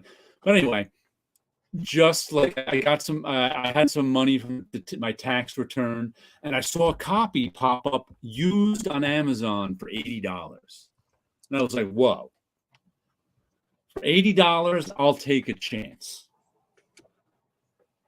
Bought it. Boom, boom, boom. Amazon Marketplace. I got it, and they finally showed up a few days later. I got it, and it was wrecked. Let me just share my screen just to show you how wrecked this was. Share my screen. Google Chrome. Open. Hold on. Google Chrome. I got to give Google Chrome permission to share my screen. Must be a new. Where How do is people that? use Google Chrome? What was that? How do people use Google Chrome? I'll never understand. It's hands down the worst the worst web browser since Internet Explorer 3. It works for me better than the other ones. It takes No, it doesn't. It uses the least amount of my computer's processor. No, it doesn't. It's a lie. I have every what the hell are they called? Google Chrome, Netscape Navigator, whatever the hell they're called that I can't remember. I have every one on here, and I've used every one. Opera, Safari, Google Chrome, Firefox, and they all chew up my processor, make my laptop run hot. That's why Google Chrome makes my laptop run the least hot. That's why I use it. Well, the reason why Google Chrome doesn't make my computer become hot is because it freezes everything, and then I have to wait about 45 minutes. Yeah, mine doesn't do that. So, but anyway, I can only watch video on Google Chrome. I got the book, the EC Covers edition. I was like, cool. The box was a little battered. I mean, like this came out in November. The box looks like it's from 1975. And I was like, holy cow, this box has been through the wars. And I was like, and I was a little suspicious. Them selling it for $80 made me a little suspicious to begin with. Because for those of you who don't know, this is what happens at comic shops when they get damaged stuff in. Let's say my local comic shop orders me an artist edition, and it comes in damaged. They have to get a replacement, so they call up Diamond or whoever they got it from and say, hey, I need a replacement for this because it came in damaged. Diamond says, okay. And sometimes they have to send back a page. Sometimes they have to rip off. Sometimes the Diamond just says, destroy it. And occasionally, like, my comic shop has given me, like, they're like, oh, here's this battered book. Do you want it? I'm just going to throw it. I'm like, I'll take the battered book for free or whatever. They're like, just don't say you got it here. So occasionally I'll get a battered book from my comic shop. So I know that, they're not selling it to me or anything. They're just like, if you just want to look at it, it's an $80 book, but since it's so damaged, no one's going to pay $10 for it. But, I'll take it and put it on my shelf and read it, get rid of it or not. So I was suspicious that this $80 one might be something like that. When I got it, all four corners were not only damaged, they were shattered. It was like I wish I could share my screen to show you the pictures, but all four corners were ripped open. And you could see the cardboard in them. That's how damaged they all four. And the top left corner where the spine is was so damaged that, no, keep in mind, this is an artist edition. There was a 3-inch crimp in the top corner. I mean, when you open it up, the top corner to the left and the right was folded 3 inches. And I was like, holy cow. And I'm sitting there looking at it going, and I'm saying to myself, it was 80. I'm like, should I keep it? Am I going to get another one? Then I was like, no, I can't. Then I pictured myself selling it 10 years from now. And I'm like, you know what? If I tried to sell this 10 years from now, I'd be lucky to get $20 for it. That's how damaged it was. I'm like, I have to return this. So then this is what I've been dealing with for the last 2 days. Usually it's easy to return stuff to Amazon. But I'm not returning it to Amazon. I'm returning it to a third-party seller, which seemed easy enough. You click on the button. It gets you you print out the label to send it back via UPS, and you drop it off at a UPS drop-off point. So I did that. It wasn't even in my house an hour. I'm like, I got to get this. I'm like, I may as well half an hour it was probably in my house before I had that label on it and was bringing it out to UPS drop-off point. But here's where I made my mistake. When Amazon wants you to return it, when you're returning something at Amazon, it asks, do you want a replacement or do you want your money back? And I was like, do I want a replacement? I was like, sure, I'd like a replacement. But I said to myself, they're selling this as a used book. Do you think they have another copy? I'm like, let's see. So I said, sure, I want a replacement. So that means it generates another order for me. So, but like I said, everything was fine right now. I took it off and it generates another order for me. Everything, the one order, but the two orders are separate. So I got my order that's on a return, and I got my order that the new one is coming. Okay, no problem. The next day, the used book place I ordered from cancels the new order. All right, they don't have another copy of it. I understand that. Canceled the order, technical issue, it just said. I was okay with that. Canceled the order. But now, the original order, all of a sudden, they canceled the return on. So the book is already on its way. And when I go to look at the old one, instead of saying return, or you could click on it to see where your return is, it now says, do you want to return this? And I'm like, do you want to print out a label and return this? And I'm like, I already got a label and returned it. Luckily, I saved the label itself to my desktop because I wanted the tracking number, so I could follow. So I'm trying to figure out what to do on Amazon's return set. There's nothing I can do, but so I was like, all right, I'm just gonna wait.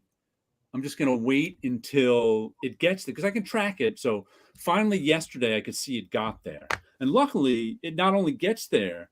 UPS sends you a receipt, sends you who signed for it and where they left it. I'm like, all right, at least I got all that information. So then I'm like, and Amazon's like, there's nothing we can do right now. Send a message to the seller. All right. I send a message to the seller. I explained it. I'm like, hey, I returned this. I explained everything. I returned this, but now Amazon wants me to return it again, and I can't because you already have it. So they write me back today saying something like, they're a big bookstore, I think, at least. So they're like, we don't have this in our system, so there's nothing you can do. Send us a receipt for. So it's like I said, I took a screenshot of the receipt on the UPS. I was like, I got to take a screenshot of this, just so I have it. So it's like I sent them the screenshot and the tracking number today. So finally, they got back to me this evening. We're like, okay, we'll send you a refund in 3 to 5 business days. I'm like, all right, at least but the whole time I'm like, oh, look, what the heck's going on? Yeah. But I think it'll end up okay. I think I'll get my money back. The video quality is good now. That's good. I noticed it started to get better when you were singing the praises of Chrome.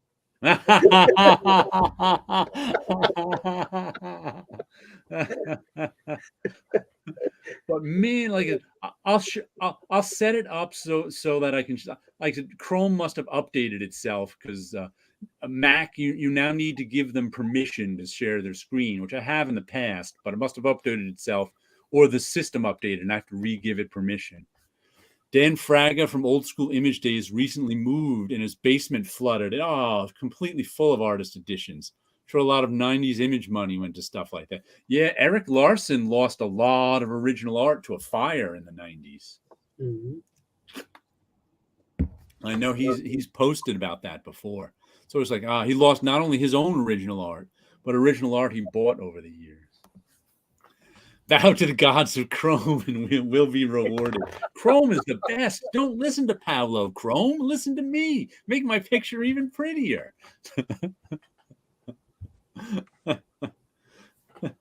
I've used web browser. There was the term I was looking for. I've used every web browser out there and settled on Chrome a couple of years ago. Who knows? I could switch it up at some time. Right now I'm using Brave. I don't know that one. Brave? Yeah. It's supposed to reward you on crypto coin, but it doesn't. Are you on Chrome right now? I'm on Brave. I'm on Jared. Chrome. So Yeah. I tried to open up this link on Chrome, and my tablet said, "No way." Can't Oh, do it." I'm on my laptop, so it might be different. Ah, It could be no way on the laptop. I mean, on the tablet. Yeah, But and yeah, I that have to thing use was Stream so on bad. Chrome because it won't What let was me that? open it. I have to Stream will only work for me on Chrome. StreamYard. Oh, okay. That's web browsers are weird, man. So I've got a 10-year-old laptop I'm running this on, so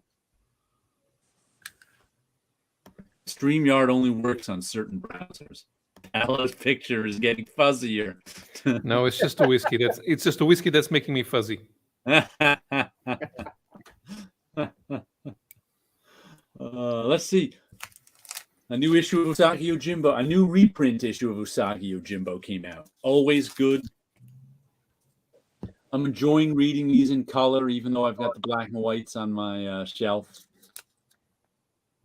But always this is the story, the 2-issue story that introduced the Bat Ninja Clan. So that was cool. I love these bats as ninja. And what's his name? David Peterson does a great job with these covers drawing the bats. I especially liked them. So that's been good stuff. Are you an Usagi fan, Wilson? I am a Usagi fan. I have not read enough of the books. I do have almost every time he restarts the series, I always try to pick up the copies. I even drew some of those designs for Cryptozoic years ago. Did a set of sketch cards Okay. for Comic Book Legal Defense Fund, and it was a independent. The series had dealt with creator-owned projects and independent projects, so I got to draw like Spawn, Usagi Yojimbo, Savage Dragon, a lot of the independent characters for them. That was a fun thing to do. Okay. That sounds fun. Have you ever seen there was a benefit book a few years ago, an Usagi benefit book, I think for his wife, for Stan Sakai's wife. It's really nice. It's just sort of everybody drawing Usagi and related things. And really, really good book. If you ever want to see some cool art, Usagi art, that there's just so many styles it's done in. Because there's the sort of, there's the cartoon animal angle, there's the samurai angle, there's the historical angle. So people chose whatever angle they liked, and it led to a wide variety of artistic interpretations.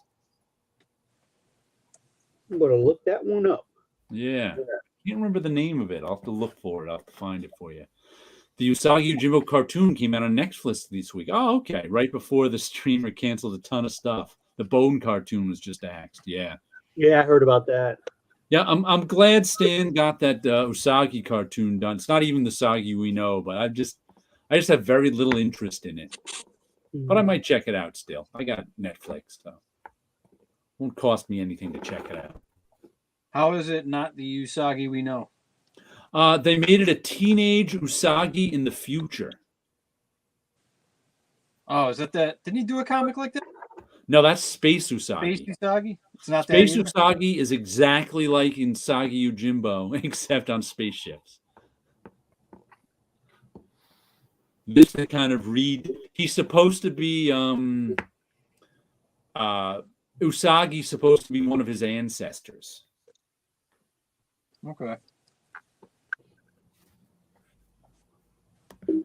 Anyone watching Moon Knight? Great show on Disney Plus. Curious. It's very far from the comics. And a good. I've been watching Moon Knight. It's okay. It's just kind of crazy. I mean, I'm enjoying it. It bears no relation to the Moon Knight I know, but that's okay. Everything I've read Moon and Knight. they say everything is coming from like a Jeff Lemire series. I don't know. No idea. Yeah, that's the thing. It's like I don't know his later series. I only know the early stuff. So there's a 10, if not 15-year gap of me reading Marvel and then what's now going on.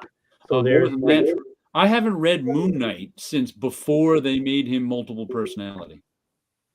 right.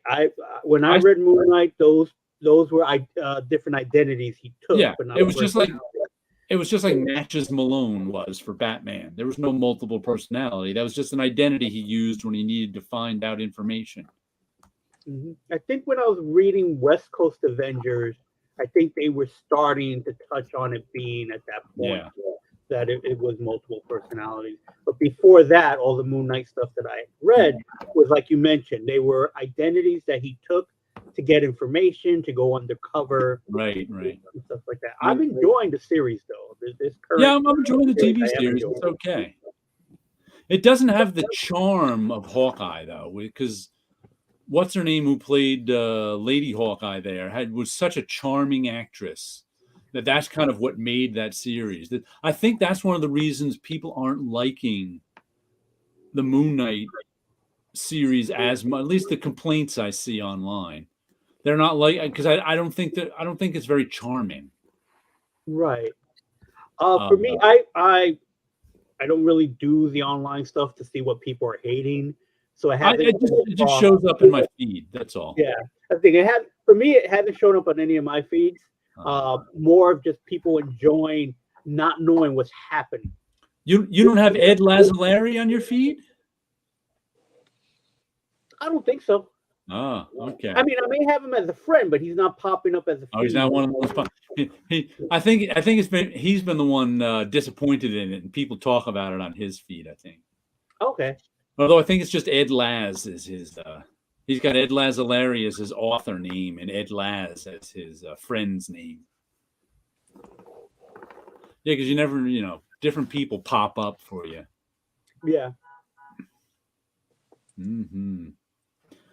Oh, and I don't know how many of you are Turtles fans, but this is the first Turtles story I've read, besides a random issue here or there. I've been wanting to check that out. I've been waiting for it to come out in trade. The Last Ronin. This is I thought there was one more issue, because when I was doing my video, I peeked at the end and saw a to be continued, but that was just the epilogue. The story actually ended with this issue. The trade should be coming out soon. It's 5 issues. But each issue is like 40 pages or something like that. It's pretty big. All right, this is one of those ones where it's $9 an issue, but it's Golden Age size, just like the original Turtles, and it's square bound. But I always say to myself, it's going to cost me nearly $50. Do I really want to spend that kind of money on a Turtles story? And I ended up going, all right, I'll give it. Then I said to myself, what are the odds that this comes out in any timely manner? It's $50 spread out over 8. I think I can do that. So even with each issue, I'm like, really? $50? But it's pretty solid. It's pretty good stuff. Like it's the first. I don't know if this is just a legend or not. If this is apocryphal, but supposedly Eastman and Laird wrote this like in the late 80s as the last Turtle story, but they never did it. So they're finally doing it for this series. That sounds to me like the Sentry story where they found it in an old drawer. And I'm like, I don't know how true that is. Yeah, I don't know how true that is, but I have been looking forward to getting that. But it's actually, the story's actually credited to Eastman and Laird and Tom Waltz. So.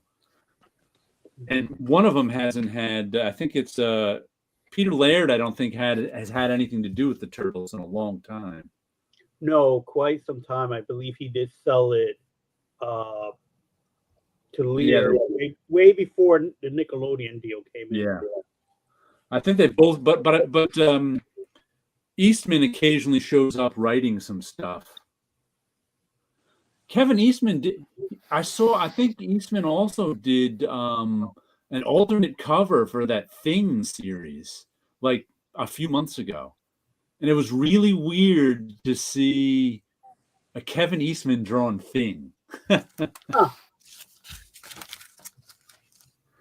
Ella's falling asleep on us. Almost. We got to wake him up. It's late in Portugal. Yeah, it's 22-1. Ah. But final notice. I keep looking at my email just because out of habit. It's all junk. It's all junk. Oh, that just reminded me. I wanted to tell you a story that. Hold on. Do you guys think the Turtles trades come out on those $9 issues will go down? I'm a giant Mirage era Turtles fan, but not for 50. I think it'll come down. Matter of fact, that reminds me, one of the things I read this week, I read on Hoopla, a Reckless book, The Ghost in You. This is one of those Brubaker and Phillips ones. And what's strange about these, I usually buy everything Brubaker and Phillips do. They're one of the teams I like. But for the past, year and a half, they haven't been putting out comics. They've gone right to for the 4 Reckless books. This is the 4th one. They've released them as hardcover graphic novels. And for some reason, when they're released like that, I'm less interested in them. And I think one of the reasons I'm less interested in them is they always get lower in price. They're like $25 for a hardcover graphic novel, which if they were coming out in, individual issues, I'd be paying $25 for them. But somehow paying $25 for a hardcover graphic novel when I know it'll be $15 in 6 months, I put it off. And also with collected editions, I often put them on my Amazon wish list so my family has stuff to buy me for Christmases and birthdays. Mm-hmm. And matter of fact, I got the first Restless book from one of my family members for Christmas. So it's like, and they come out on Hoopla, the library app, the week they come out. So that I've read them all on Hoopla. Even though they're all on my wish list on Amazon, I'll get them all eventually. In fact, I'm tempted to get the second one right now because it's $15, but I haven't. So I imagine that the Turtles trade will come down, but you got to keep your eye on it. I don't know how those Turtles, because there's some ones like, I don't know how popular the Turtles are, but I assume they're pretty popular. I've been back into the hobby for such a short time. I don't know how single issue back sales work when the trades come out. I wouldn't count on being able to find Turtle issues for less than cover price any time, because I don't think comic shops over order on Turtles. I think they know how, especially with indie books, even with Turtles. Like I said, I'm not sure exactly how popular Turtles are, but with most indie books, especially like the Turtles books, are up there in numbers. They're like on issue 50. So shops aren't going to be over ordering those books. They're going to go to all their pull list customers. Maybe a few, maybe 2 or 3 shelf copies that'll get sold, and then you'll never see them again. And with the trade, I don't like most collections of sort of semi-popular stuff. Like Reckless isn't popular stuff, so that's always going to go down in price. But like with the Turtles, what'll happen is, I've seen this happen with other stuff sort of as popular as the Turtles, but not super popular, is they'll put out a pretty big print run. It'll be, I don't know what the Turtles trades come out for. Let's say $40 for that one. It'll be $40 on first. It'll be discounted to $30 at places. A cheap graphic novels or something you can get for $30. Then it'll slowly go down to $25 until it gets sold out. And then once the print run's done and it's sold out, it starts to go up in price. So you got to either buy it initially at a discount place or wait for that sweet spot on Amazon where when it gets lower or used to like $20. So, but if you miss that sweet spot, it could go up on you and you could miss it.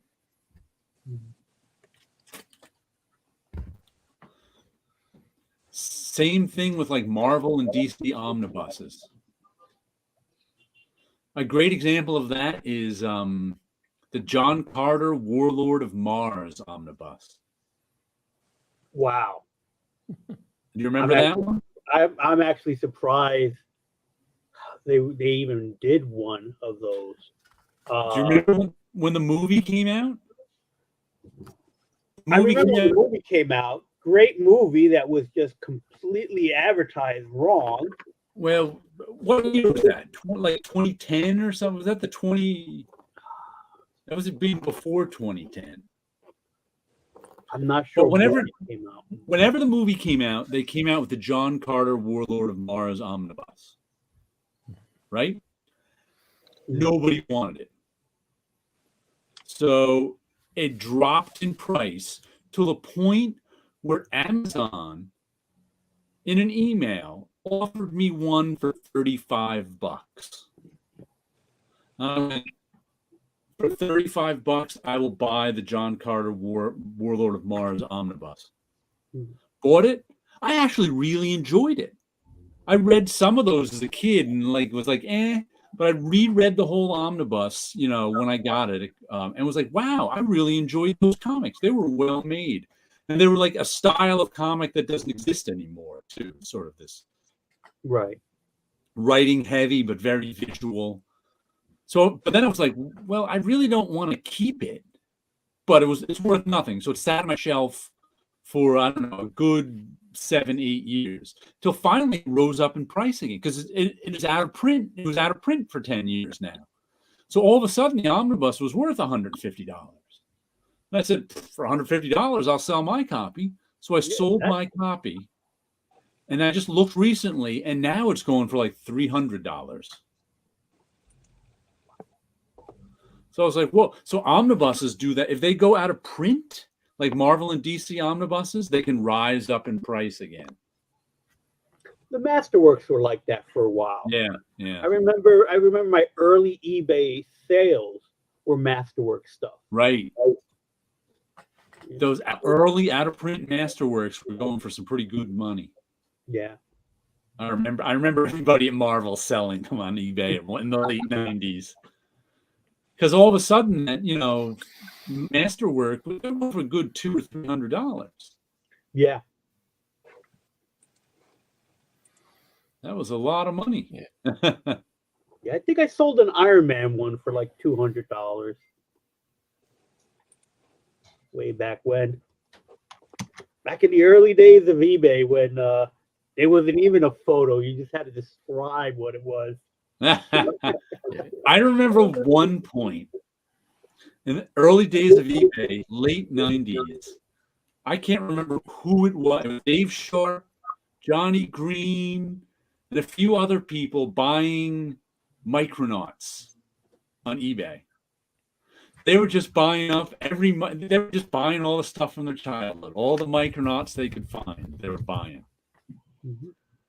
And then there was probably at least half a dozen people in and around on the Marvel 10th floor buying Micronauts on eBay in the early days of eBay. Then I remember one day Dave Sharp was sitting there reading, I don't know, Toy Fair or something. And he was reading, all of a sudden he started laughing because he was reading about, there was an article or a little blurb or something about the rise in prices of the Micronauts toys. And he went, that's us. We've been buying so many Micronauts on eBay that there's a rise in prices article. That's funny. Oh, speaking of Gil Kane, this is a story that Carl Bohlers just told me this week. Mid to late 90s at Marvel, he'd done some writing for Marvel. Carl is He's a now senior editor at Bad Idea, who I've been working with getting the Bad Idea stuff out. Worked with him at Marvel in the 90s too. Do you remember Carl Warren Wilson? Oh yeah, I've actually worked with him on when he was writing Watson and Holmes. Okay, that's right. I was lettering those books, so he was writing them. So he would call me up, and then we would go through one of the issues, or a few times we would go through some issues. So I know Carl well. Right. He was telling me the story. Like he and somebody else were writing this book, an annual or something. I can't remember what it was.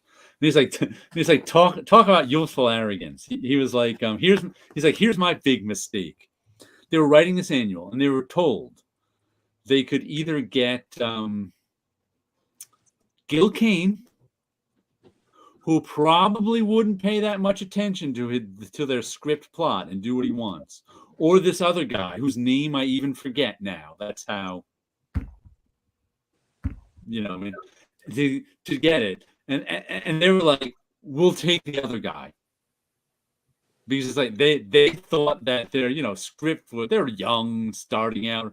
Their script was important enough to them that they didn't want Gil Kane not paying attention to it. So they had the other, and he's like, can you imagine that? That would have been Gil Kane's last story, probably. We could have had Gil Kane's last story as our story, and instead we went with the other guy. He's like, talk about the arrogance of youth. It's like, oh, he missed out on having Gil Kane draw his story. Mm-hmm. I was like, oh, that's a tough one. That is. I need to take a break for a minute, so I'll be back. All right. Okay. Gotta go get some pizza with Chris. Come on down. How's the coloring going, Chris? It's too slow. How many pages have you done? 53. Woo! Man, that's a lot of pages of coloring. And it's not even a quarter of the book. Wow. I feel for you because last Saturday, I colored one of my particularly complex Gatsby pieces. It took me from 8 a.m. to 7 p.m. to color one page. And I'm just like, and I was burnt out after that. I'm like, holy cow. Yeah. Yeah, it's total burnout. Like, I cannot I can't perceive color the same way anymore. You're not even seeing it? I don't even know what I'm looking at anymore. I'm just kind of like trusting the numbers.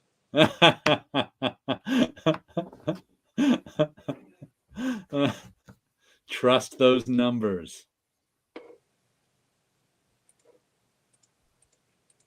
That just reminds me, Chris, have you ever seen, there's a blog, what's the name? The Legion of Andy? No.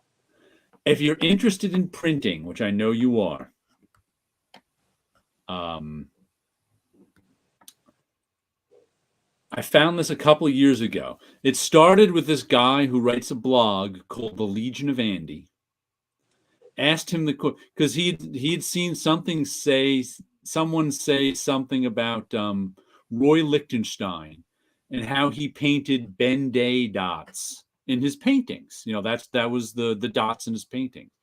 And the Legion of Andy guy said to himself, I wonder if those really are Ben-Day dots. Are those the right term for them?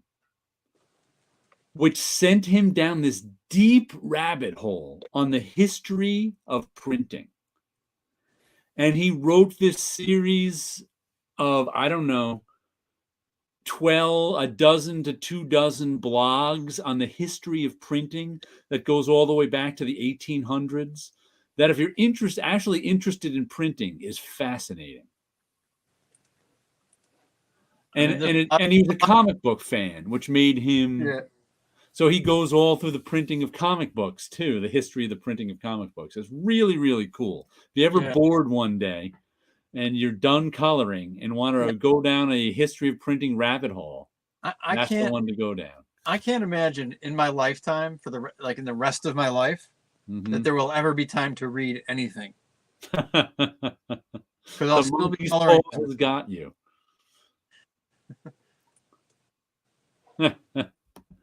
Let's see.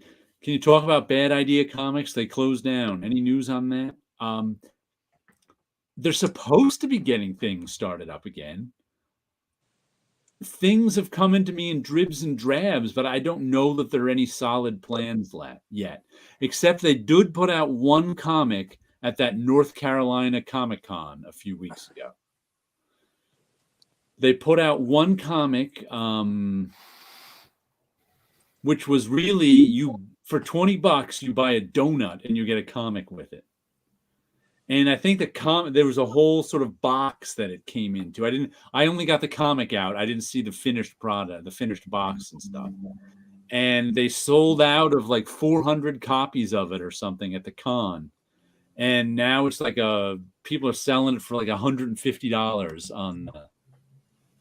on eBay or something. But I think there should be more Bad Idea Comics.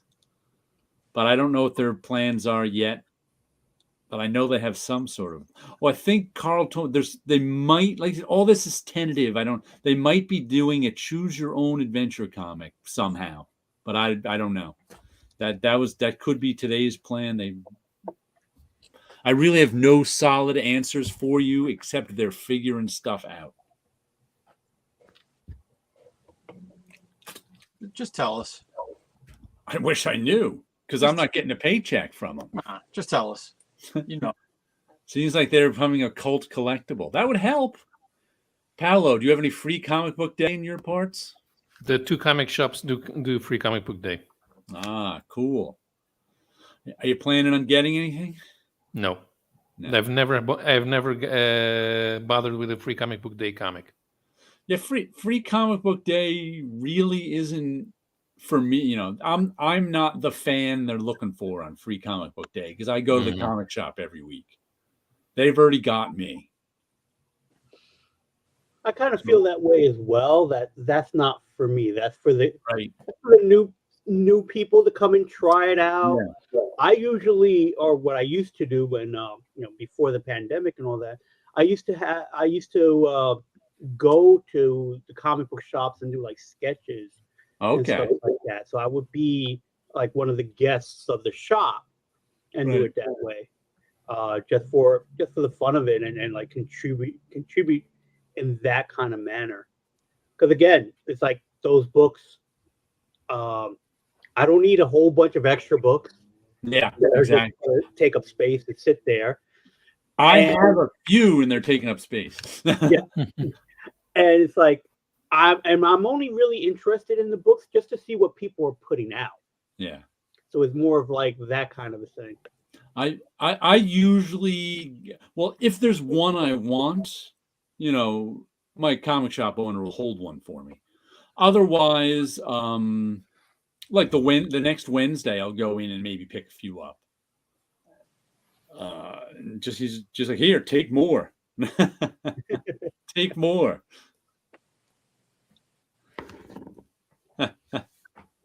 One last thing I got this week was really good. Aftershock, The Lion and the Eagle, #3. I think there's one more issue of this. It's in graphic novel format, so it's magazine size. It's Garth Ennis and P.J. Holden. It's the story of the World War II story taking place where the British are fighting the Japanese in Burma. And it's really good stuff. It's very sort of realistic war story stuff. And this is the first one. Have you seen any of these Aftershock comics, Wilson? I've seen the Aftershock brand. I've never actually seen the comic books themselves.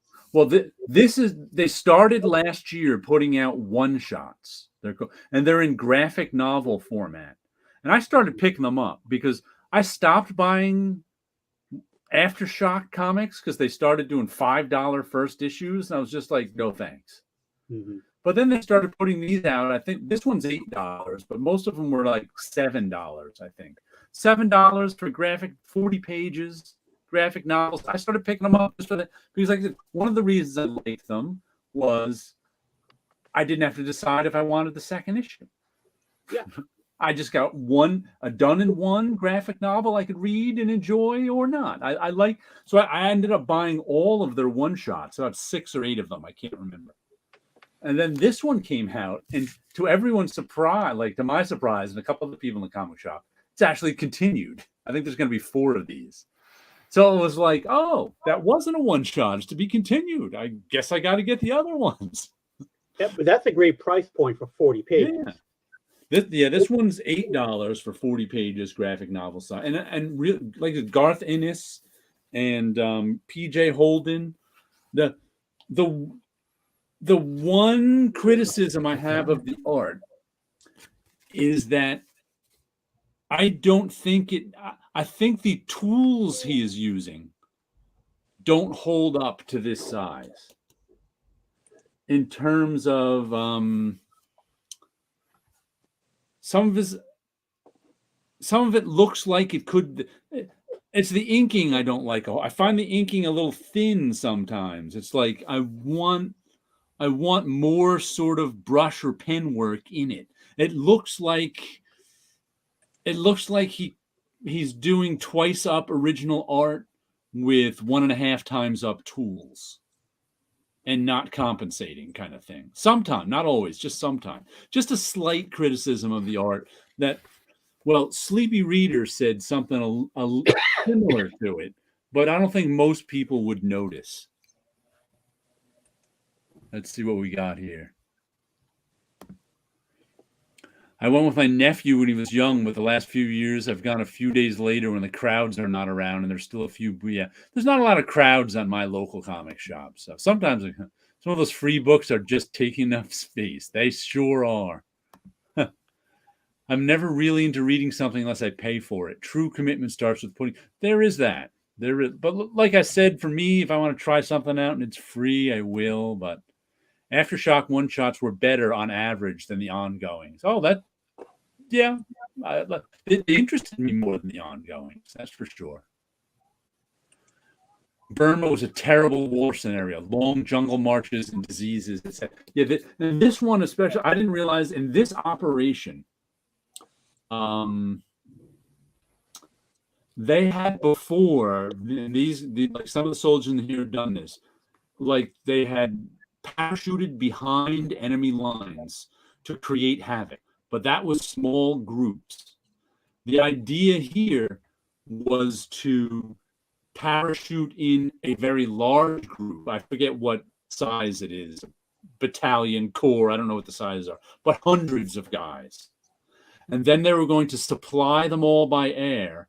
And then they were going to link up with this other group for a big attack somewhere else. Snafu. These couple of hundred guys are on their own. They can't be, and they're also going to fly out the wounded. Well, they can only fly the wounded out 2 at a time, and they've got fewer planes than before and fewer escort planes, so they can make fewer flights. So these guys are all stuck, and they're not nimble. They can't just move around and melt into the jungle. And even the commander was like, we're just going to get ground at this big group in the jungle cut off. We're just going to get ground down. So that's what's happening in this issue. They're kind of getting ground down and losing the fight a little bit. So really interesting stuff. Really, really good. And just, there's sort of a view on world politics and stuff going on. Politics. Imagine that in a war. Papa, great point, Saul. Yeah, reading something without buying it. Yeah, that's what attracted Ennis to this part of the war. Because it's so. Yeah, I wondered if the art was originally intended for a regular size in Ennis book. It could have been. Because what was that one that there was one I complained about a few one of the one shots. Clearly was drawn smaller and blown up to this magazine size. And then I think Paulo said it was by a Spanish or Italian publisher who specialized in those 6x9 comics. I think Paulo said when I showed it to him. So it was clearly a smaller 6x9 comic that got blown up 2 magazine size, and you could tell in the artwork. I forget which studio did it, but Paulo knew them. Mm-hmm. But that was just that one book that was like that. Mm-hmm. The rest of them seemed to be drawn for graphic novels. But who knows? This artist might not have a lot of experience with graphic novels. You know, there's a reason they draw things a certain size bigger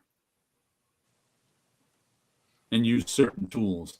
At 1.5 times up, it was the number 4 Winsor Newton Series 7. That was the big brush. Mm-hmm. I mean, at 2 times up, at 1.5 times up, it was the number 3. And if you don't know that, you don't know that. Yeah, that's the thing. It's like there's a lot of things that go on behind the scenes in comics, and you wouldn't know it unless you were working in comics. Yeah. I learned more about comics just working at Marvel than I ever did studying or reading the books. Yeah. You know, because once you see the book, you see that printed item.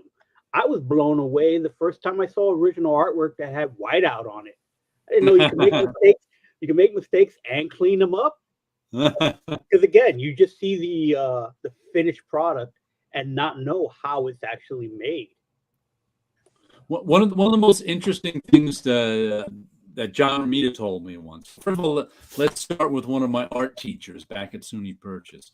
She said she was my painting teacher, and she said to me, every artist has a scale.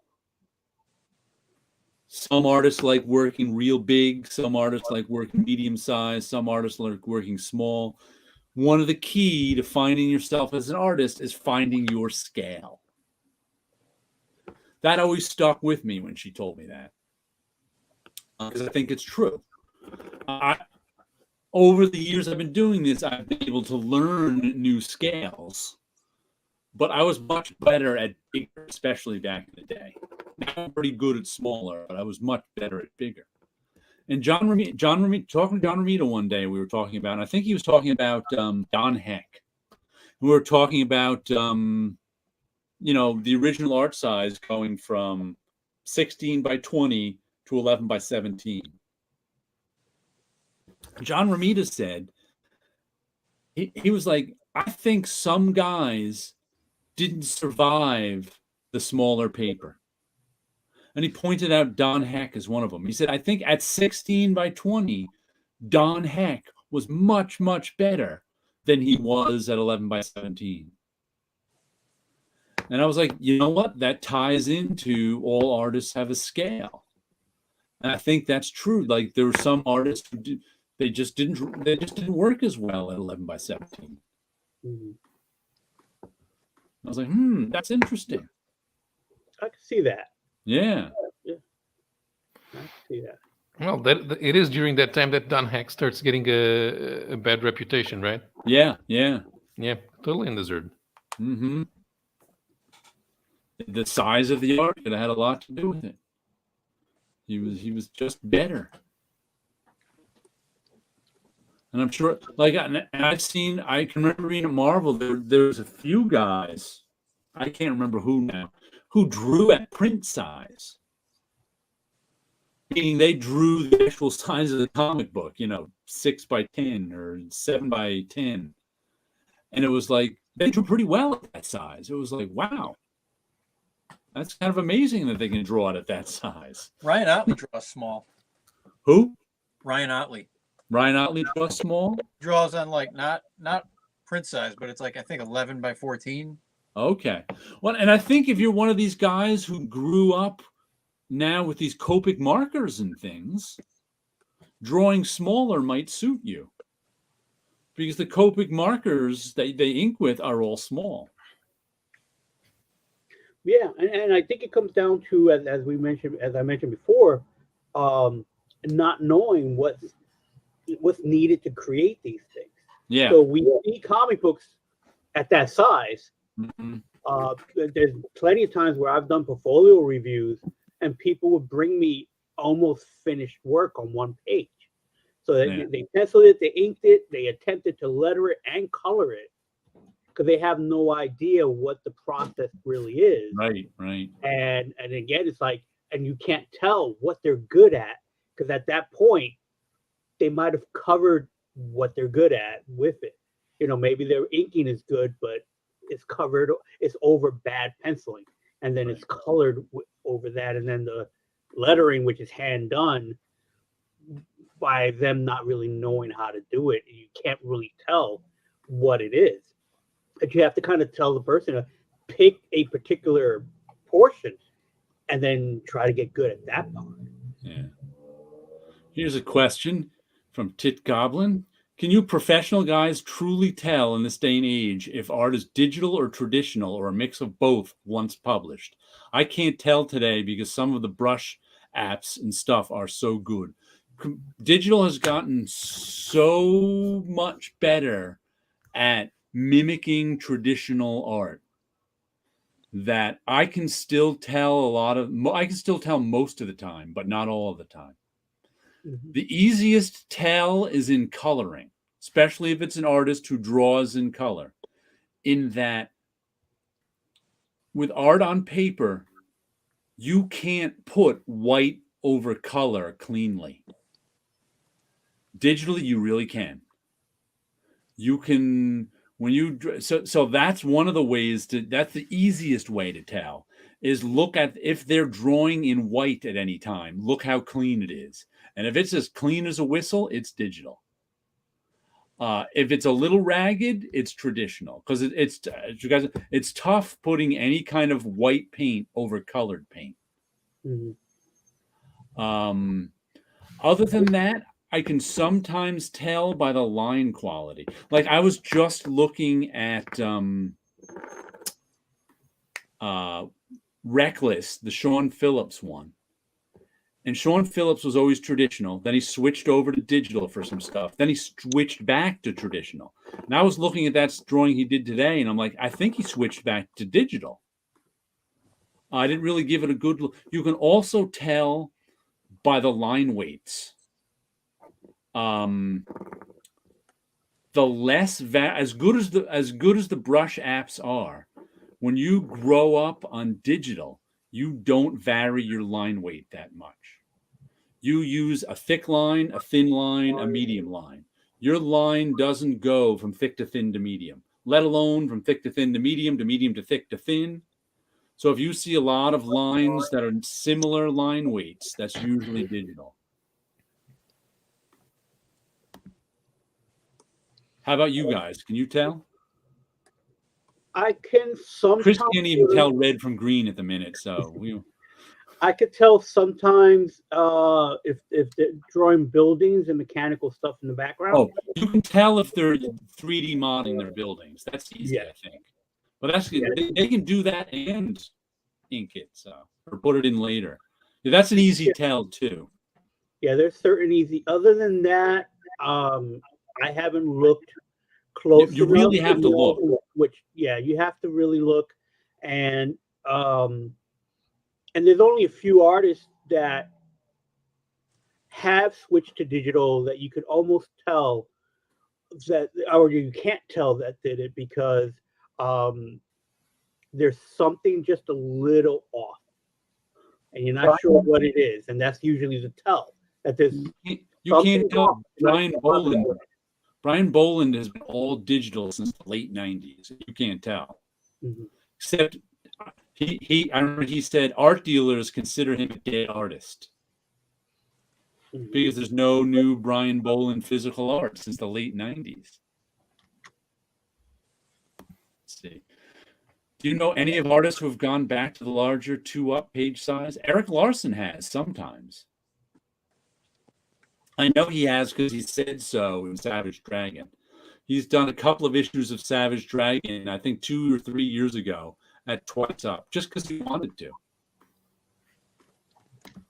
Could you tell when Brian Boland went digital? No, I could not tell, because he completely mimics his ink line in digital.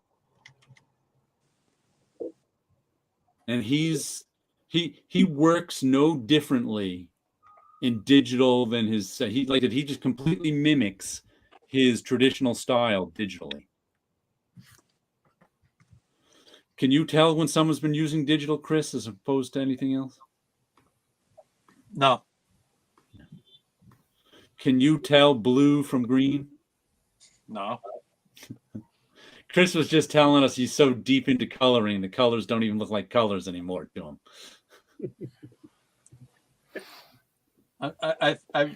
I'm flying blind now. He's going by their numbers. That's one of the hard things to do in my I teach print production. One of the hard things to do is get the kids used to looking at the numbers. They're so used to picking their colors from a spectrum because they just look at, whatever their color, they just pick which color they want on screen in the spectrum, and they have no idea what the CMYK value is. So I have to teach them to be alert to the CMYK value and not mess things up. Now, when you're doing production work for Bad Idea, Yeah, buddy, do you find that you get a lot of artists turning other stuff in with the same ignorance? well, first of all, everybody uses Photoshop's default black, which is 300%, which is the very edge, which the printer says you can use. That's what the printer says is the ink limit now. I'm skeptical of that only because I've seen so many wavy books, except for the ones who sometimes go over 300. Occasionally that's happened, but not always. But I don't know how many. It's hard to tell, like I said, because to me, using Photoshop's default black is driving your car at the fastest speed possible all the time. You're at the very limit of what the machine can do. And why do you want to be there? There's no reason to be there. Photoshop's default black isn't any blacker than 20 points lower than Photoshop's default black. So it's kind of like, so I don't know if they know what they're doing. But most of that's my point though, is like I wonder how important is it. You're talking about the kids these days. They don't know. Get them to talk about it's hard to get anyone. It's not just new students. Yeah. But it's my job to get them to pay attention. Like, for example, I always round off my colors to the nearest 0 or 5. Like, I don't use 82% cyan. I'll use 80% cyan. Well, that's where you're going wrong. 82 is the best. Everyone knows it. Jeff Sebesta actually uses something like that. He's got some golden spiral thing he uses where he goes to 82. But anyway, like I said, and when they're choosing their colors, sometimes they have like a green, a green, but it's got 2% magenta in it. Now, there's no reason to have 2% magenta in anything. All it can do is cause trouble. And there was a couple of times they were printing stuff out, and it printed out wildly different than they thought. Went back and looked at their color. They had like 2% cyan in it. The color next to it didn't have 2% cyan in it and printed right. And the one with 2% cyan printed like a gray somehow. It just printed crazy. And I'm like, that's what happens with color sometimes. When you put 2% K in something, there's no benefit. It can only cause trouble. At best, you won't be able to tell. At worst, it'll cause it to print wrong. So I'm like, get rid of that 2% K. I don't think most people know that, but most of the books print okay, if not a little. Like, so many comics print dark these days. Like, one of the things I didn't like about this Teenage Mutant Ninja Turtles book was the coloring on some of this stuff. Like, it was just dark. And they did, to make it even darker, they did a gradation from the top to bottom of each panel. So the top of each panel is darker than the bottom. And I think it's just a K-tone they laid over it. And it just distracted me. It's like, look at how muddy that color is. I don't know if you can see it. And it's like, why are you putting a gray gradation over your whole panel? When I see that, I always jump to the conclusion. I make the assumption, and I could be wrong, but I think most people color in RGB, and then they like the way it looks, and they convert to CMYK, and then they're done. And so that's why you get those muddy colors. And I think that the kids these days don't realize that the screen is backlit. Yeah. So it's going to be brighter too. They don't adjust for the backlit. But neither do the adults. Like no one. Yeah, neither do the adults. That's Chris. The people who knew this was you and Stick and Johnny Dean. That's it. Yeah. Everybody else has been making muddy comics for ages. And Thomas was telling me, like, he went on to like other publisher. I forget where he went. The Random House. Right, Random House. He was like, everybody tells me the same thing. They say trapping doesn't matter. Trapping doesn't matter. Yeah.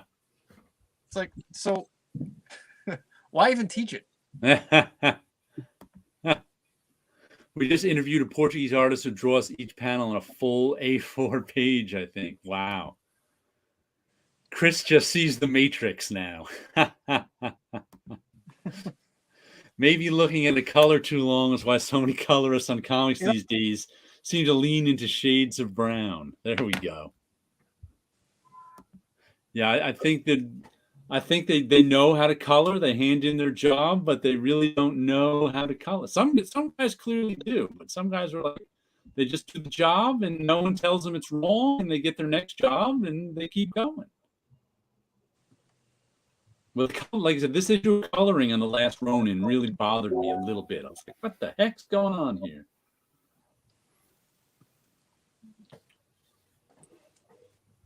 Get that 2% K-tone out of there.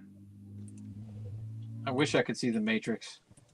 I'd be done with this already.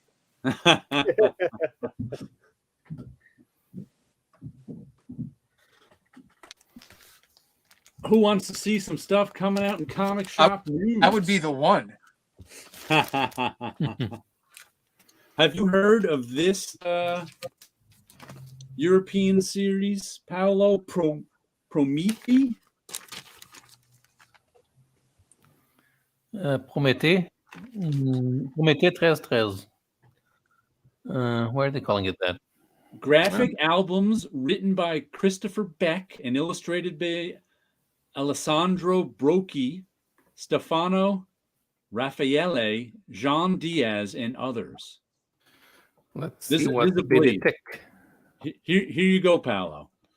But rather than simply retelling European graphic albums, Andy Dingle and Sean Martinborough have created a prequel series that intersects with Beck's. This summer, the prequel series comes to print in the pages of Prométhée. You got me in how to say that. 1313 #1. So they're doing. So Ablaze has been the one who's been printing a lot of European graphic albums, but as comic books. Mm-hmm. So now they're doing a tie-in to this European graphic album series. Okay, yeah. So that's a spin-off from the Prométhée series, which is currently on album number 21. Wow. But I didn't realize Sean Martinborough. He what did he do that I like? Thief of Thieves. I think Sean Martinborough is one of those artists who's been working in comics for a long time, and I think is really good, but nobody knows who he is. But he did I bought Thief of Thieves because of his art. It was a good book, but it rotated writers. But he was the one consistent thing on the book. It lasted like 40-something issues, I think. But if he wasn't on that book, I wouldn't have bought it. He's really good, Sean Martinborough. I've never met him, but I think he's a New York City guy. Let's see. Sleepy says, I sometimes feel like no one in the editorial production offices at comics is looking at the final physical results. The comic travels from backlit screen to backlit screen to the comic shop. I can tell you in my last days of comics, I was not looking at the result. But that was because Ike wouldn't give me any comics. I was a freelancer, so therefore I wasn't on the comic book comp list anymore. Hadn't been in years. So I was like, all right, if there's mistakes, I don't care. Nowadays, for Bad Idea, I go and buy it and look at it. But I never, for the last 5 years, I was from like 2000 to 2005, I didn't look at the results of any comics I did, just out of spite. No one cared that I didn't look. I gotta say, no one even noticed that I didn't look. Wasn't that Ralph Macchio's job or something? Well, I don't know. Was there anyone who read all the comics once they came out? They would read. Usually, the editor-in-chief would see the make-readies, which at that time were printouts, but they wouldn't see the final finished print. Yeah, we weren't getting comps. There wasn't any in the office. We had to make readies, but we were still getting comps when I was there because I was the one making the comps. But after I left, I don't know if they stopped doing comps or not. Yeah, Ike banned comics from the office. You know, he used to steal things after hours. Yeah. I could believe that. He did. I got the story. I believe that too. Yeah, he considered everything in the office his. Yeah. So if you left something after hours, he'd take it and sell it on eBay. Lunatic. Oh, speaking of Sean Martinborough, he's in DC. He's in Baltimore. Oh, he's in DC. Oh, okay. Yeah, I think because he on his Instagram, he's always posting his bike rides, and it's always the monuments are shown and stuff like that. He worked on a bunch of Batman books as well, or Gotham City books, and all that. But he's been working in the industry for years, and nice guy. Yeah, I've heard nice things about him, but I've never met him. I said I really like his work. Thief of Thieves. If you've never read Thief of Thieves, it's worth a read. It's a heist book, and you can probably pick up any random trade and read it. Mm-hmm. Sounds like Bad Idea doesn't care either, since you have to buy the issues. Yeah, you can say that, but Warren told me I was going to get a package of comps, but that's never come yet. But they once again, they've got bigger issues, everybody has bigger fish to fry than the production guy. And unless something goes wrong on the production guy, I'm not saying they don't appreciate me and aren't nice to me, but they got bigger fish to fry than me. And as long as I keep things running smoothly, which I've always considered my job wherever I was to make my boss's job easier. So as long as things are running smoothly, they're okay with it. So it could also seem like Ike actually banned comics and stopped freelancers from getting comics. So that was kind of a different situation. Dude out of spite and get rid of that 2% color. 2% of black. Keep your black plates pure. But like there was one thing where who was the artist? Ooh, the guy who I forget who was who the artist was, but one of the big wigs at Bad Idea always wanted the darks darker. And the artist who was drawing it from pencil didn't want the darks darker because he did it that way specifically so you could see some pencil lines here and there. So there was a production clash between the artist and one of the higher ups. I think everybody else agreed with the artist and he eventually won out, but things like that happen sometimes. Yeah, I've seen that happen a few times where the company doesn't really want to pay for an inker. Mm-hmm. And so yeah. you want to make it dark, but the penciler wants to see his pencils. Yeah. And I've ran into that where they're now you're not really dealing with people, you're dealing with egos. Yeah. And the production guy is right in the center. Yep. It's like, I can make it look like this or like that. You can't have both. The thing I learned to say at Marvel that it took me 10 years to learn, but by that time I was the old man of the bullpen, was when someone said something to me that was wrong, I'd say, okay, I'll do it your way. It's wrong and it'll cost us money, but I got no problem. And that always made them think twice.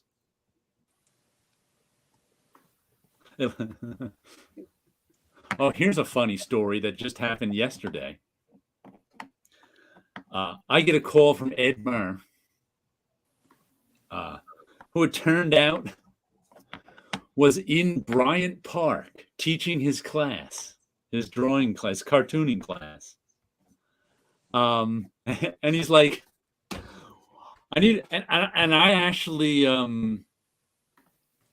have helped him out with that class before, where I'll teach him comic book production, because I know that and Ed doesn't. Ed's not that much of a computer guy. And he calls me up and he's like, one of my students just colored in RGB and converted to CMYK, and she wants to get the grays out of her black plate. How does she do that? And I was like, well, there's plenty of ways to do that. Try using curves. It's like, how do you answer that question over the phone? Mm-hmm. I hoped he was successful. Try making everything 50% gray, 0% gray. I don't know how it came out. I couldn't see. But it's just funny to get that question over the phone. I have gotten questions like that over the phone, or like I'm in a situation where I'm not in front of my computer, and this is the downfall about shortcuts. It's like, Yeah. I have no idea. I made a shortcut for that about 15 years ago, and I haven't changed it since. I wrote an action, and that's what I use. Exactly. That's where I learned that problem when I was teaching a class on lettering.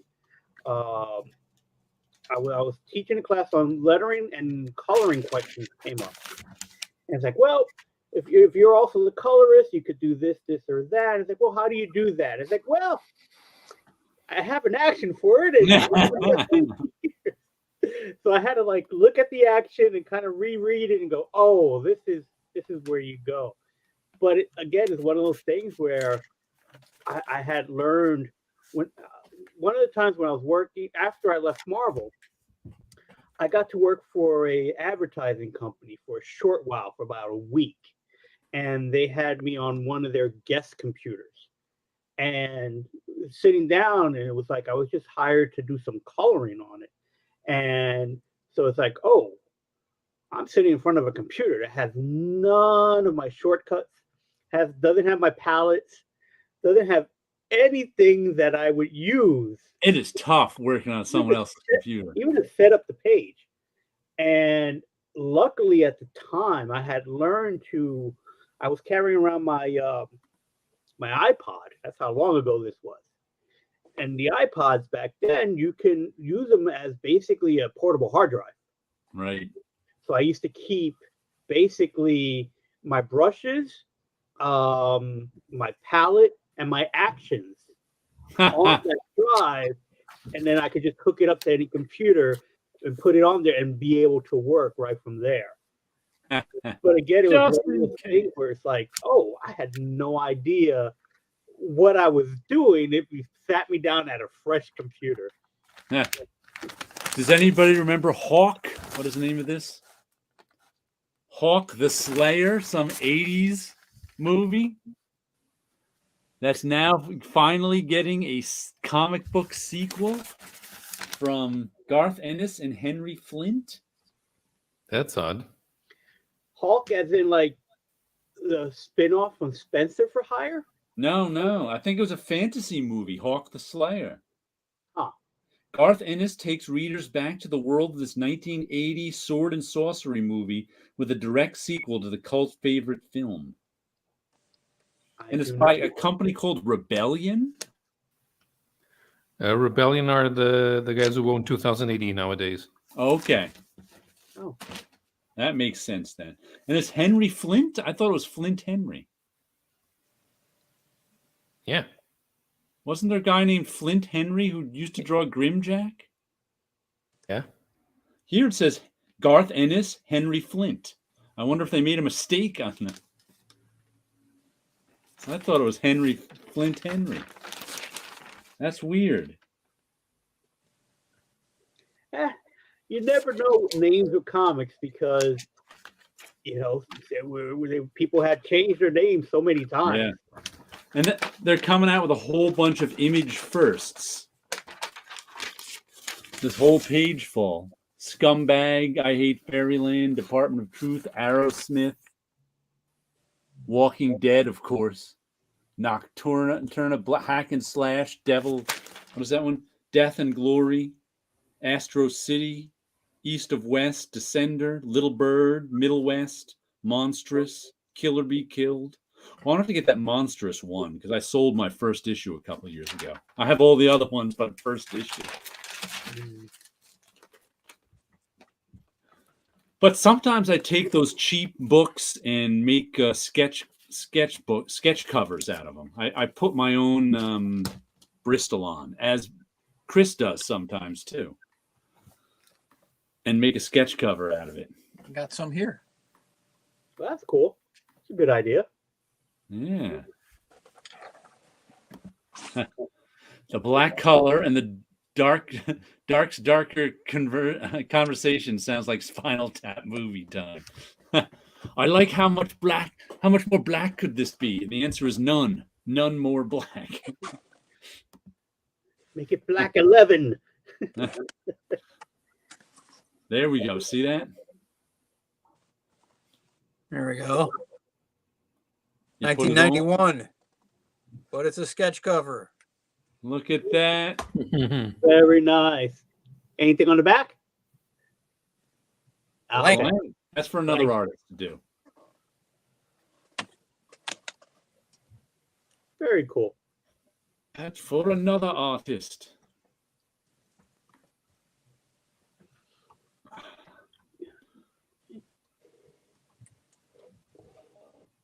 Oh, Amazon just sent me a notice that they're getting a refund on my order. All right.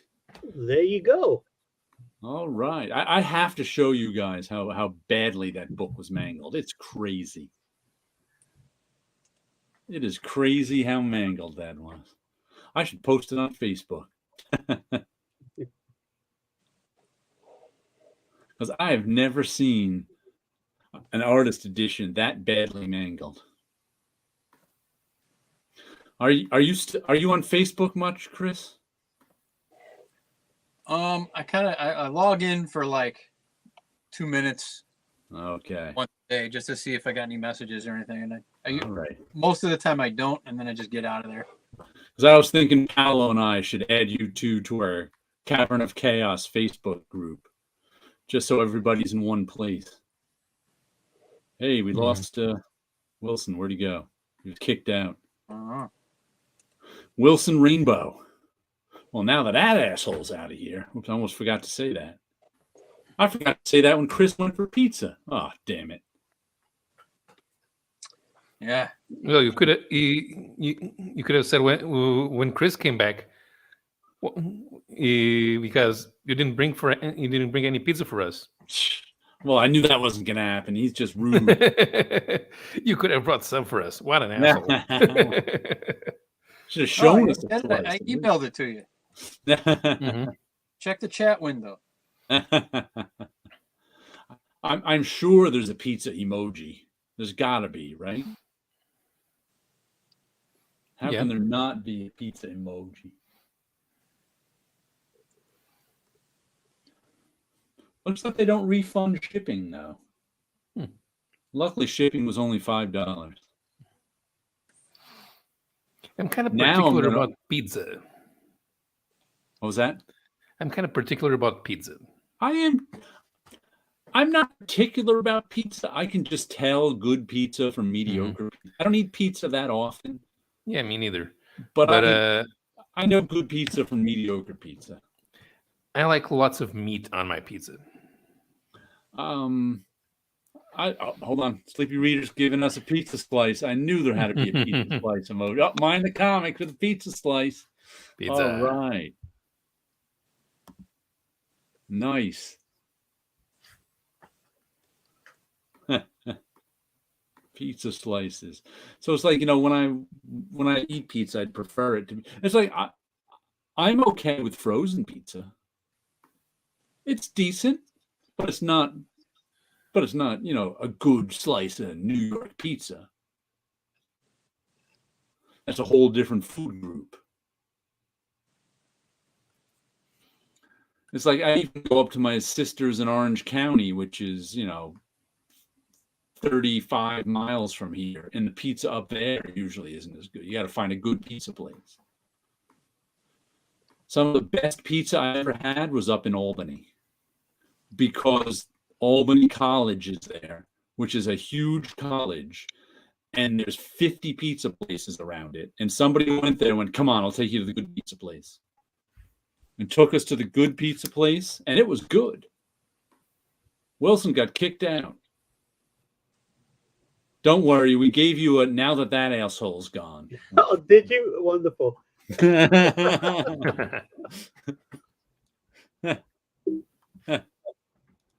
As a kid, I was obsessed with going to New York and eating pizza because of Ninja Turtles. Then, as a traveling adult, I was like, "It's good." Listen. There are plenty of bad pizza places in New York. You got to have someone show you where the good ones are, and I don't know where the good ones are. Cozito pizza for Paulo. You can put that on a pizza. I wonder if pizza in Portugal has more interesting things on it. It couldn't live up to the Ninja Turtle hype. Yeah. Like I said, people praise New York pizza, rightly so, but there's plenty of bad New York pizza because there's so many pizza shops. Law of averages says there has to be some bad ones. Pretty much. And also, it's one of those things where the best pizza shop is usually the one in your own neighborhood. Yeah, that's what you grew up eating. Right. Right. If it's $1 pizza, it's not good in New York. Traditionally, pizza has always been the same price as a train token. Ah. So if you knew that the train token price was going up, the slice price was going up as well. Weird New York fact. In Manhattan, the way the pizza that if they can make a good white pizza, they're a good pizza shop. Because I always like white pizza, but most pizza places do not make a good sliced white pizza. So if I went in there and had a slice of white pizza and it wasn't that good, I'd be like, forget it. Portugal can gimmick some strange pizza, but nobody orders it. That's true. That's true. There are some strange pizzas out there. We do have a pizza that's like a meat lovers. It's with minced meat, but then we put a fried egg on the middle. White pizza is no sauce, but it's got ragout and mozzarella on it. And Pizza Hut tried doing a pizza with really garlic simple. With garlic butter instead of cheese over here. Yeah. And that thing was very, very greasy. Yeah. I could still tell you the greasiest pizza I ever had was in Manhattan. Ed Murr and I used to, in my very early Marvel days, 1990, there used to be, when we were making no money. So we used to go out to lunch and try to find the cheapest stuff we can get. And there was this one place that was like a cafeteria. Imagine that, cafeteria style place. It was like right across the street from Marvel. It was right across Park Avenue on 28th. I don't know when it closed down. But I know we stopped going there at some time because it was so terrible. We'd go there on occasion because it was cheap. And we'd go there to get the ground beef pizza. So it would be a pizza topped with greasy ground beef. So there'd be puddles of orange grease on top of the pizza. And it was the single greasiest thing I've ever eaten. We had it a couple of times just because we couldn't believe it. Codfish and cream pizza, common. Wow. Yeah. Well, we should be wrapping up now since it's 1:45. Also, all this pizza talk is making me hungry. These pretzels are making me thirsty. So you guys have a good night out there. Same to We'll you. catch everyone next week. Anyone have any last words? Chris, can you see anything? Colors, shapes, just numbers? All you see are SMIC colors. He can't even talk. He's run out of words. I got nothing. I got nothing. You look Say at the it colors. again. I got nothing. I had a wonderful time once again. Thanks for having me. When I was in Brazil, they had white pizza, which people then put ketchup on. Oh, What the? I don't know what craziness that is. Oof, that makes me shake. The oddest thing I ever had on my pizza was alligator. Oof, that's strange. It was in California. It was something to do. All right. Well, everyone have a good week out there. We'll catch you later.